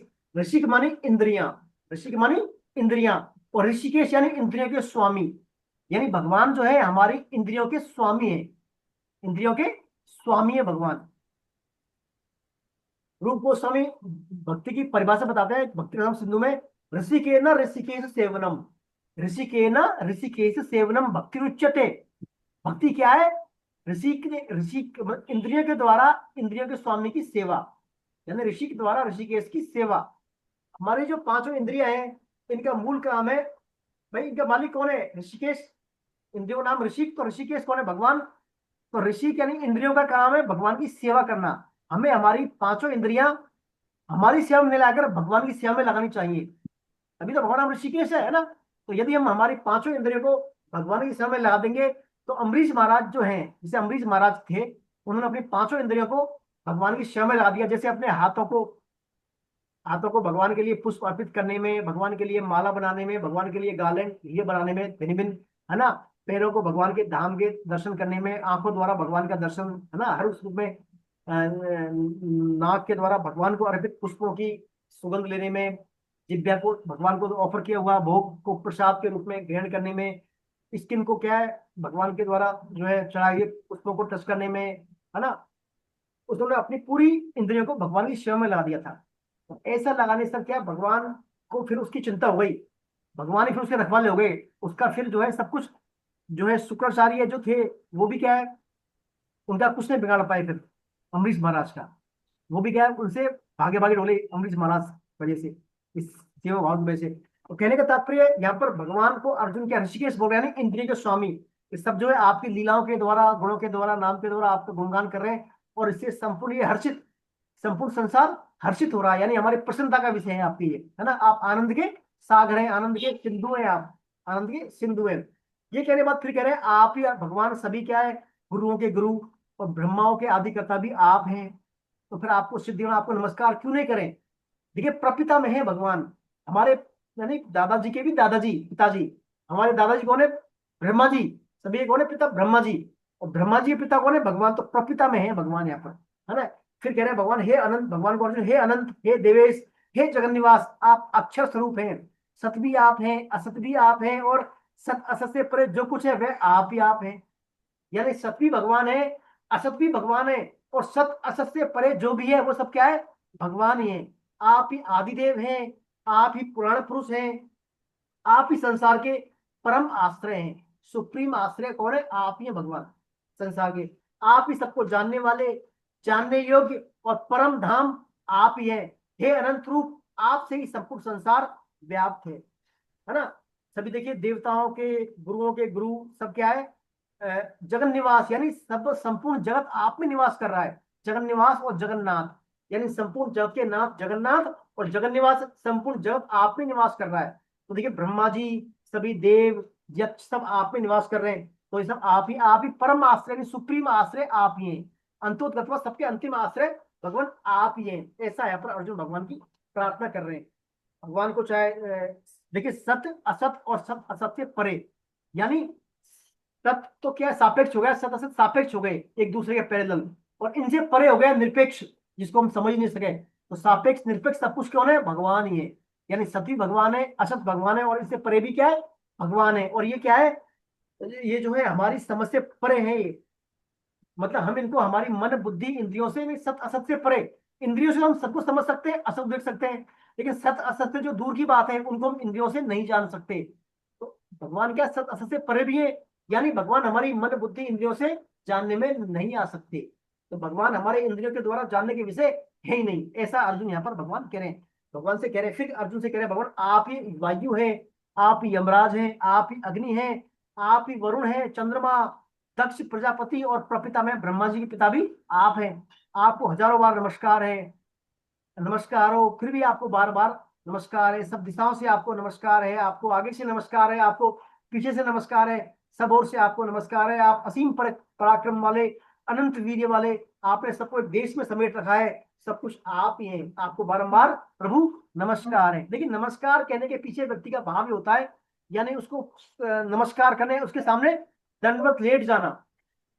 नमस्कार, किसी व्यक्ति को नमस्कार करने का तात्पर्य है आपके द्वारा जो भी हमारे लिए किया जा रहा है, हम आपकी, पहले तो हम आपकी शरण में हैं, और आप हमारे लिए चाहे अनुकूल दें चाहे प्रतिकूल दें, सब हमें मंजूर है, सब हमें सहर्ष स्वीकार है ना। तो अर्जुन का नमस्कार करने का यही है, भगवान आप हमें चाहे अनुकूलता दे रहे, चाहे प्रतिकूलता दे रहे, जो भी दे रहे, सब कुछ हमें सहर्ष स्वीकार है। ऐसा भगवान को जो है बार बार नमस्कार करके अर्जुन अपना महिमा मनन कर रहे हैं, भगवान का गुणगान कर रहे हैं। फिर कहते हैं भगवान, अब इतना कहने के बाद जब भगवान को नमस्कार ही कर दिया, अर्जुन शरणागत हो गया, भगवान के शरण हो गया और सब कुछ भगवान को स्वीकार कर लिया, आप ही आप हैं, तो अर्जुन के अंदर फिर एक तरफ पश्चाताप आता है कि मैंने इनको जो है जाने अनजाने में सखा के सामने इनको मैंने सारथी रूप में ऑर्डर दिया है कि केशव रथ को इधर लो, कृष्ण इसको ये करो, माधव ये करो, मैंने कई बार इनको ऑर्डर दिया है, ये तो भगवान है साक्षात, सब कुछ इनके एक अंश में। तो भगवान से फिर क्या क्षमा मांगना चाहते हैं अर्जुन। अर्जुन कहते हैं, भगवान मैंने आपकी महिमा को नहीं जानते हुए, आप महिमा भगवान कब जाने भगवान की अर्जुन,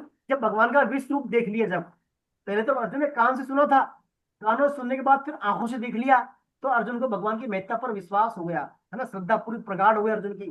तो भगवान से अर्जुन कहे, मैंने आपकी महिमा को नहीं जानते हुए आपको मेरे सखा ऐसा मानकर मैंने प्रमाद में आपको अथवा प्रेम से हठपूर्वक बिना सोचे समझे आपको कृष्ण, हे यादव, हे सखा, इस प्रकार जो कुछ कहा है, हे अच्युत, मैंने हंसी में, मजाक में, दिल लगी में, चलते फिरते, जागते, सोते, उठते, बैठते, खाते पीते, अकेले अथवा उन सखाओं के साथ मैंने आपको जो भी आपका मैंने अपमान कर दिया, तिरस्कार कर दिया, उस सब के लिए मैं आपसे क्या है क्षमा करवाता हूं, अर्थात मैं आपको से क्षमा मांगता हूं। क्षमा मांग रहे हैं। देखिए, अपने से जो कोई श्रेष्ठ पुरुष होता है ना, उसका हम कभी नाम नहीं ले सकते, सामान्यतः उनका हम नाम नहीं लेते, है ना, तो और उनको हम साक्षात नाम से पुकार नहीं सकते। तो चूंकि भगवान श्रेष्ठ है, सुप्रीम है, अर्जुन ने कई बार नाम लिया है, फिर भी जो है अर्जुन क्या है क्षमा मांग रहा है इसलिए भगवान, मैंने आपका नाम लिया, आपको यादव सरनेम आपका सखी कह दिया, तो इसके बाद आप मेरे से क्षमा करें। अब क्षमा तो कर देंगे भगवान, लेकिन फिर अर्जुन जो है फिर दलील दे रहे और गहराई से मांग रहे कि आपको मैंने सखा भाव से, सख्य भाव से कह दिया हो, या वात्सल भाव में, या माधुरी भाव में, जैसे ही मैंने किन भाव से आप कह दिया तो माफ करें मेरे को। तो अर्जुन कह रहे हैं, जैसे आप जो है इस चर अचर संसार के पिता आप हैं, आप ही पूजनीय भगवान, आप ही गुरुओं के महान गुरु हैं, हे अनंत प्रभावशाली भगवान, आप इस त्रिलोकी, आप में इस त्रिलोकी में आपके समान दूसरा कोई नहीं है, फिर आपसे अधिक तो कैसे हो सकता है। इसलिए स्तुति करने योग्य ईश्वर, मैं आपको लंबा पढ़कर दंडवत होकर प्रणाम करके आपको प्रसन्न करना चाहता हूँ। जैसे पिता अपने पुत्र को, मित्र जैसे अपने मित्र का, और पति जैसे अपनी पत्नी का अपमान सह लेता है, ऐसे ही आप मेरे द्वारा किया अपमान सहन करने में सक्षम है, अर्थात आप मुझे क्षमा करने में समर्थ है। तो देखिए, भगवान पहले कह रहे हैं, भगवान आप मुझे बताएं सभी के।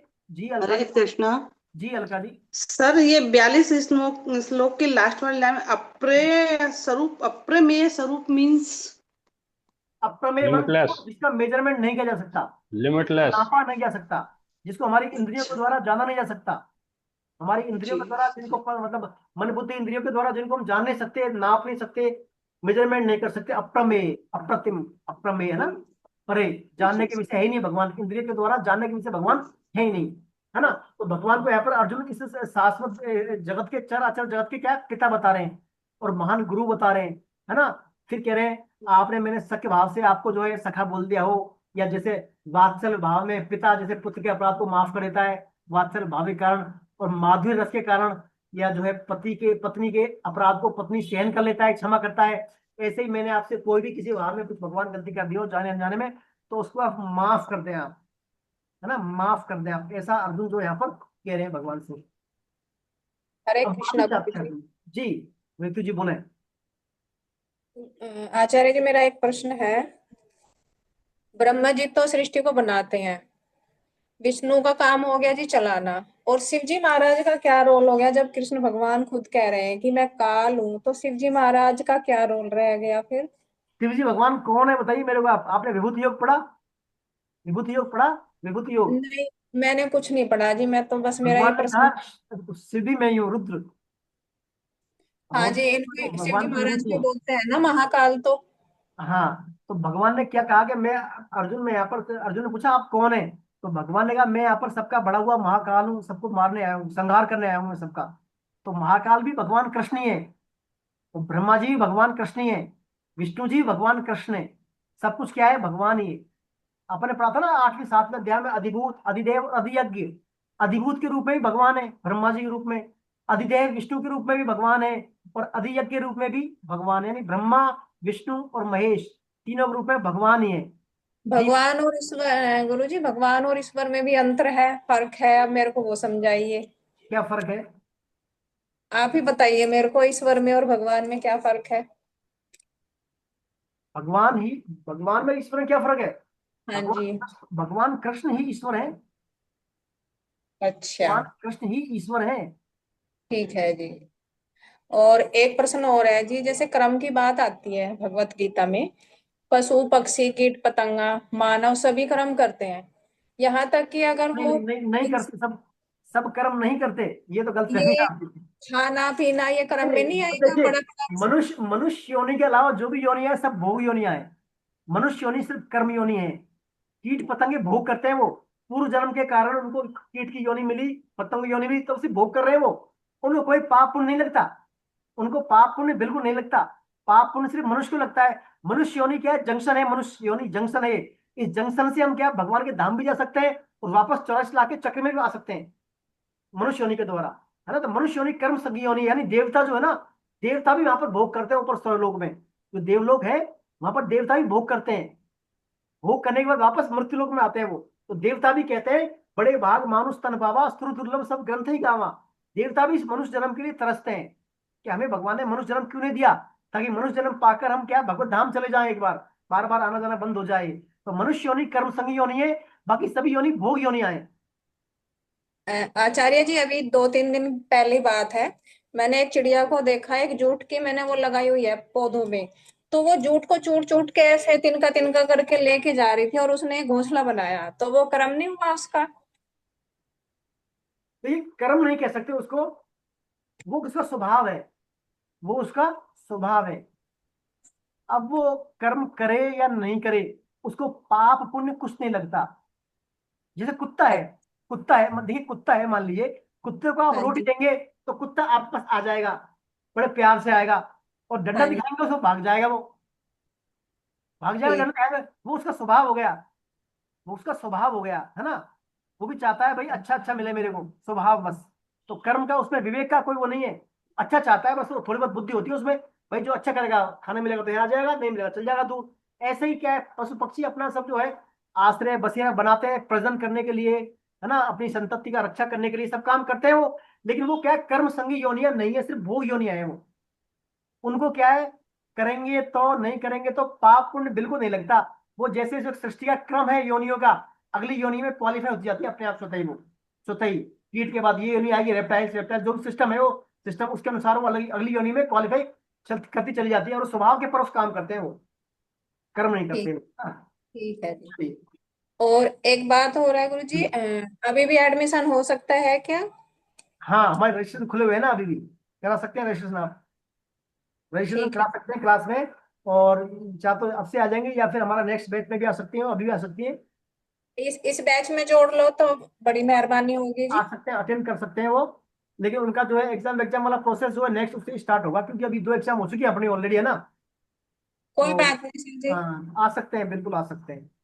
तो फीस वगैरह ऐसे प्रोसीजर मेरे वाला ही हाँ, चलेगा? ऐप से होगा, रजिस्ट्रेशन ऐप से होगा ठीक है। ना। ठीक। मोबाइल नंबर चाहिए उनका, और ऐप चाहिए, जीमेल चाहिए। चलिए हम चलते हैं, कहाँ चल रहे थे अपन, मैं भूल गया थोड़ा। तो क्वेश्चनिंग ही चलेगी। कौन सा पेज श्लोक चला? नंबर 205, पेज नहीं, श्लोक बोला, श्लोक सर आप। 11.44। हाँ, 11.44। अच्छा, ये पिताजी अच्छा, ये श्लोक, अच्छा पिता पुत्र वाला है ना।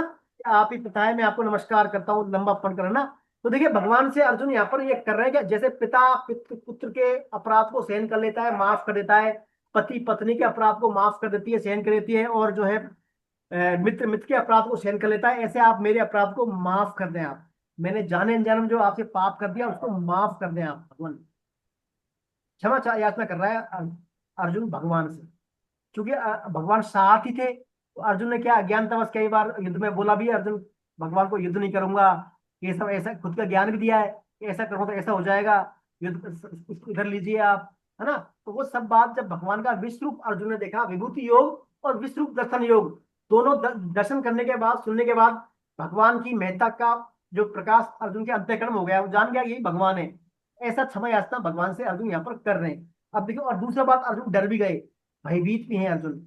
अब अर्जुन क्या है, विश्व रूप को देख के उकता गए, अब परेशान हुए, डर गए इससे कि ये तो रहने दो, मैं डर गया इससे। अब भगवान आप तो अपने जो सामान्यतः हम जो नारायण देखते हैं भगवान का देखते हैं, जनरली अवतार सबके 4 हाथ वाले भगवान होंगे, शंख चक्र गदा पद्म लिए हुए चतुर्भुज वाले भगवान होंगे, वैसा रूप की अभिलाषा करता है भगवान से अर्जुन। यानी अब अर्जुन जो है उससे आगे भगवान से स्तुति ना करके प्रार्थना करता है। अब तक तो स्तुति कर रहा था, माफी मांग रहा है भगवान से, है ना, भगवान का गुणगान कर रहा है। अब क्या कर रहा है, प्रार्थना कर, यानी याचना वाला भाव भी आ रहा है अर्जुन का। याचना क्या करेगा वो चाहता है भगवान आप मेरे को अपना जो है चतुर्भुज रूप का दर्शन करा दें। अब क्या करा दें मेरे को, आप चतुर्भुज रूप का दर्शन करा दें आप। अब ये उग्र रूप को रहने दो, आप ये देख लिया मैंने, अब तो अब वापिस आप सौम्य रूप जो चतुर्भुज है उस रूप में आ जाइए। ऐसी अब जो है प्रार्थना अर्जुन से, अर्जुन जो भगवान से करते हैं। पढ़िए श्लोक नंबर 45 और 46, कौन पढ़ेंगे? श्लोक नंबर 45 और 46। मैं पढ़ूं क्या? हाँ आप पढ़ दें। हम पढ़ देंगे। दृष्टपूर्व हर्षितोऽस्मि दृष्टा भयेन च प्रवर्तिमं मनो मे तदेव मैं दर्शय देव रूपं प्रसीद देवेश जगत् निवास किरीटनं गदिनं चक्रहस्तम् इच्छामि त्वां द्रष्टुमहं तथैव तेनैव रूपेण चतुर्भुजेन सहस्रबाहु भव विश्वमूर्ते। हरे कृष्ण। जिसको पहले कभी नहीं देखा उस रूप को देखकर मैं हर्षित हो रहा हूँ, साथ ही साथ वैसे मेरा मन अत्यंत व्यतीत हो रहा है। अतः आप मुझे अपने उसी देव रूप शांत विष्णु स्वरूप को दिखाइए। हे देवेश, हे जगत निवास, आप प्रसन्न होइए। मैं आपको वैसे ही किरीट मुकुटधारी, गदाधारी और हाथ में चक्र लिए हुए अर्थात चतुर्भुज रूप से देखना चाहता हूँ। इसलिए हे सहस्रबाहो, हे विष्णुमूर्ते, आप उसी चतुर्भुज रूप से शंख चक्र गदा पद्म सहित हो जाइए। हरे कृष्ण। हरे कृष्णा। तो देखिए यहाँ पर जो है अब अर्जुन क्या है, भगवान के विश्व रूप से डर गए। उग्रूप, जो उग्रूप था ना महाकाल वाला, कालों को भड़क महाकाल, उसको देख के डर गए थे और भगवान से कह रहे हैं भगवान नाराज तो नहीं है। पहले तो भगवान से क्षमा याचना करते हैं, भिन्न भिन्न प्रकार से सख्य भाव का, वात्सल का, माधुर्य रस का जो भाव का हवाला देकर भगवान से क्षमा मांगते हैं। और फिर कहते हैं आप जो है भगवान आप प्रसन्न होइए, आप क्या होइए, प्रसन्न होइए। और आपका जो है विश्व रूप तो क्या है, दिव्य है, नित्य है ना, अनंत है। और ये तो रूप जो कि चौथ रहता है। इस विश्व रूप को जो बताकर अब आप मेरे को जो है आप जो है मेरे को इस विश्व रूप का तो आपने देख लिया, अब आप मेरे को जो है ये सौम्य चतुर्भुज, 4 भुजाओं वाला, 4 भुजाओं वाला रूप दिखाइए मेरे को। आप शंख चक्र गदा हाथ में लिए आप चतुर्भुज रूप है, उसको दिखाइए आप, वो मैं रूप देखना चाहता हूँ। ऐसा जो है अर्जुन भगवान से बोल रहे हैं। तो देखिए दिव्य चक्षु के द्वारा दिखाया जाता है विश्व रूप, और ज्ञान चक्षु के द्वारा दिखाया जाता है परमात्म तत्व को, यानी सत असत क्या है उसका विवेचन करके। और फिर आया इसमें भाव चक्षु, भाव चक्षु के द्वारा संसार भगवत स्वरूप दिखता है ना। भाव चक्षु के द्वारा संसार क्या, भगवत स्वरूप दिखता है। अब देखिए अब भगवान बोलते हैं अर्जुन को फिर सर सर ये 11.44 में ये आया है कि उसमें जो उल्लेख किया गया है इसका विवरण, तो गीता के 11वें अध्याय में 11 रसों का वर्णन हुआ है। अर्जुन यहाँ 3 रसों, सख्य रस, वात्सल्य रस और माधुर्य रस वाले 3 संबंधों का नाम लेकर भगवान से क्षमा मांग रहे हैं। ये 11 रसों का वर्णन कैसे? रस 11 तो बात है। अलग से रस होते हैं, भक्ति के रस होते हैं अलग से ना, माधुर्य रस है ना, माधुर्य रस, वात्सल रस, ये सख्य रस एक होता है।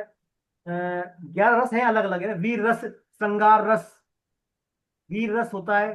जिसे पितामह भीष्म ने भगवान की वीर रस में, जो है वीर रस में क्या की, पूजा की भगवान की, मारा ना भगवान को, त्याग चलाया भगवान पर पितामह भीष्म ने। भीष्म ने कहा ना, आज मैं जो गंगा का सूत्र नहीं कहलाऊंगा यदि मैंने भगवान पर हथियार नहीं उठाए तो, है ना। तो भगवान पर वो हथियार उठाते हैं पितामह भीष्म, तो वीर रस में भगवान की पूजा करते हैं। कुछ जैसे गोपियां हैं, गोपियां भगवान का अपना श्रृंगार करती हैं, तो गोपियां करती है श्रृंगार रस में भगवान की आराधना, श्रृंगार रस में, है ना। वीर रस में एक होता है रौद्र रस, रौद्र रस, रौद्र रस।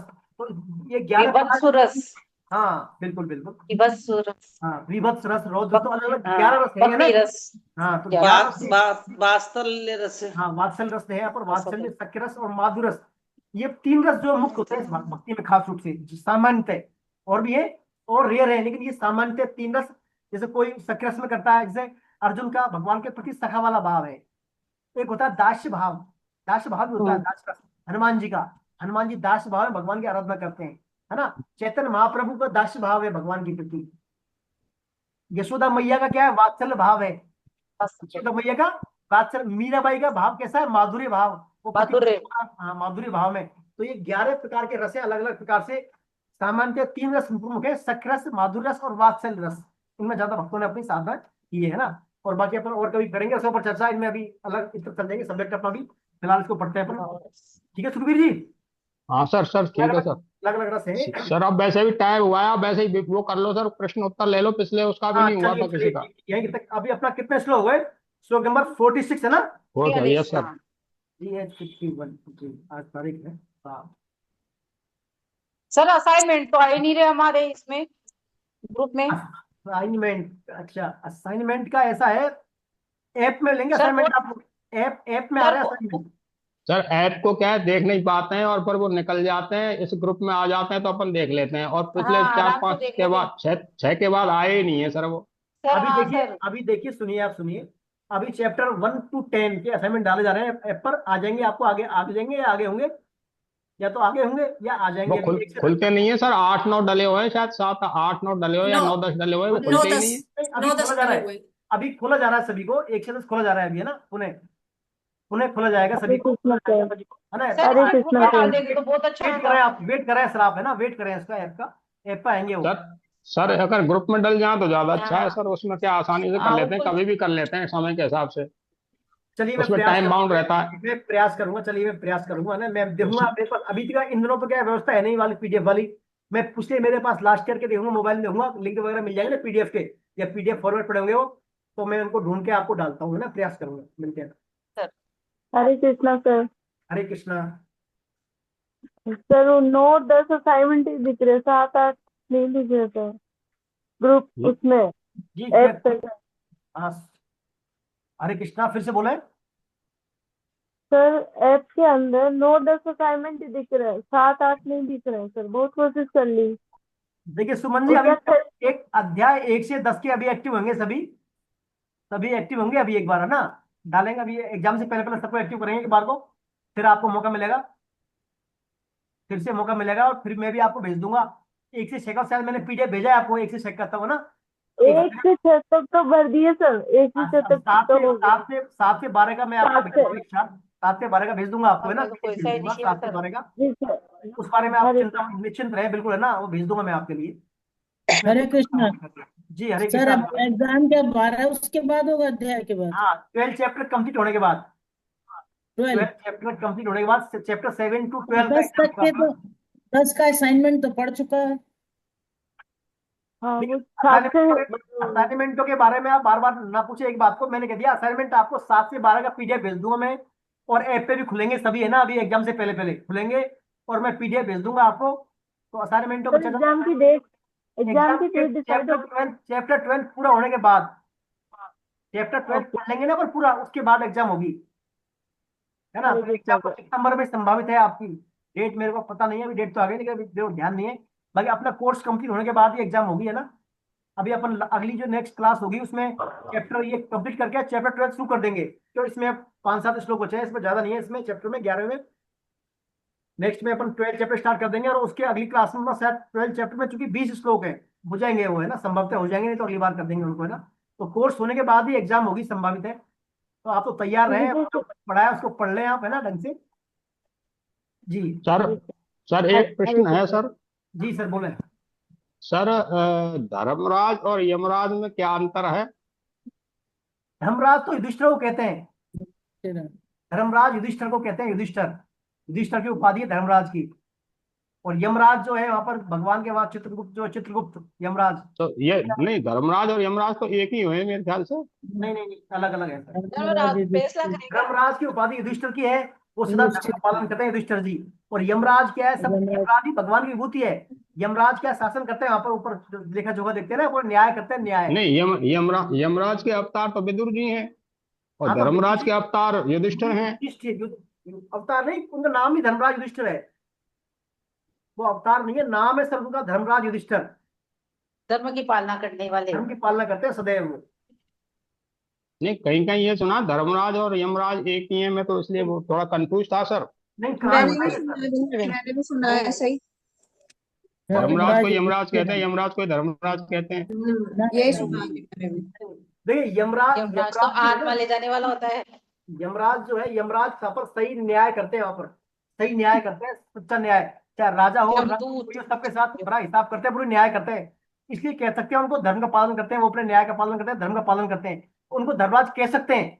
लेकिन जो धर्मराज की उपाधि युधिष्ठिर महाराज को दी है, 5 पांडवों के बड़े भाई थे युधिष्ठिर, वही धर्मराज युधिष्ठिर है, उनको कहा है धर्मराज शास्त्रों में। बाकी यमराज अलग है, वो यमराज को कह सकते हैं कभी कभी, भाई अपने पालना करते हैं, पूरे अपने न्याय की पालना, सच्चा न्याय करते हैं वो, इसलिए उनको धर्मराज कह सकते हैं। बाकी धर्मराज के कौन सा काम करते हैं सर? हाँ जी सर, न्याय की देवता तो शनिदेव को भी कहते हैं। हाँ कहते हैं, बिल्कुल बिल्कुल।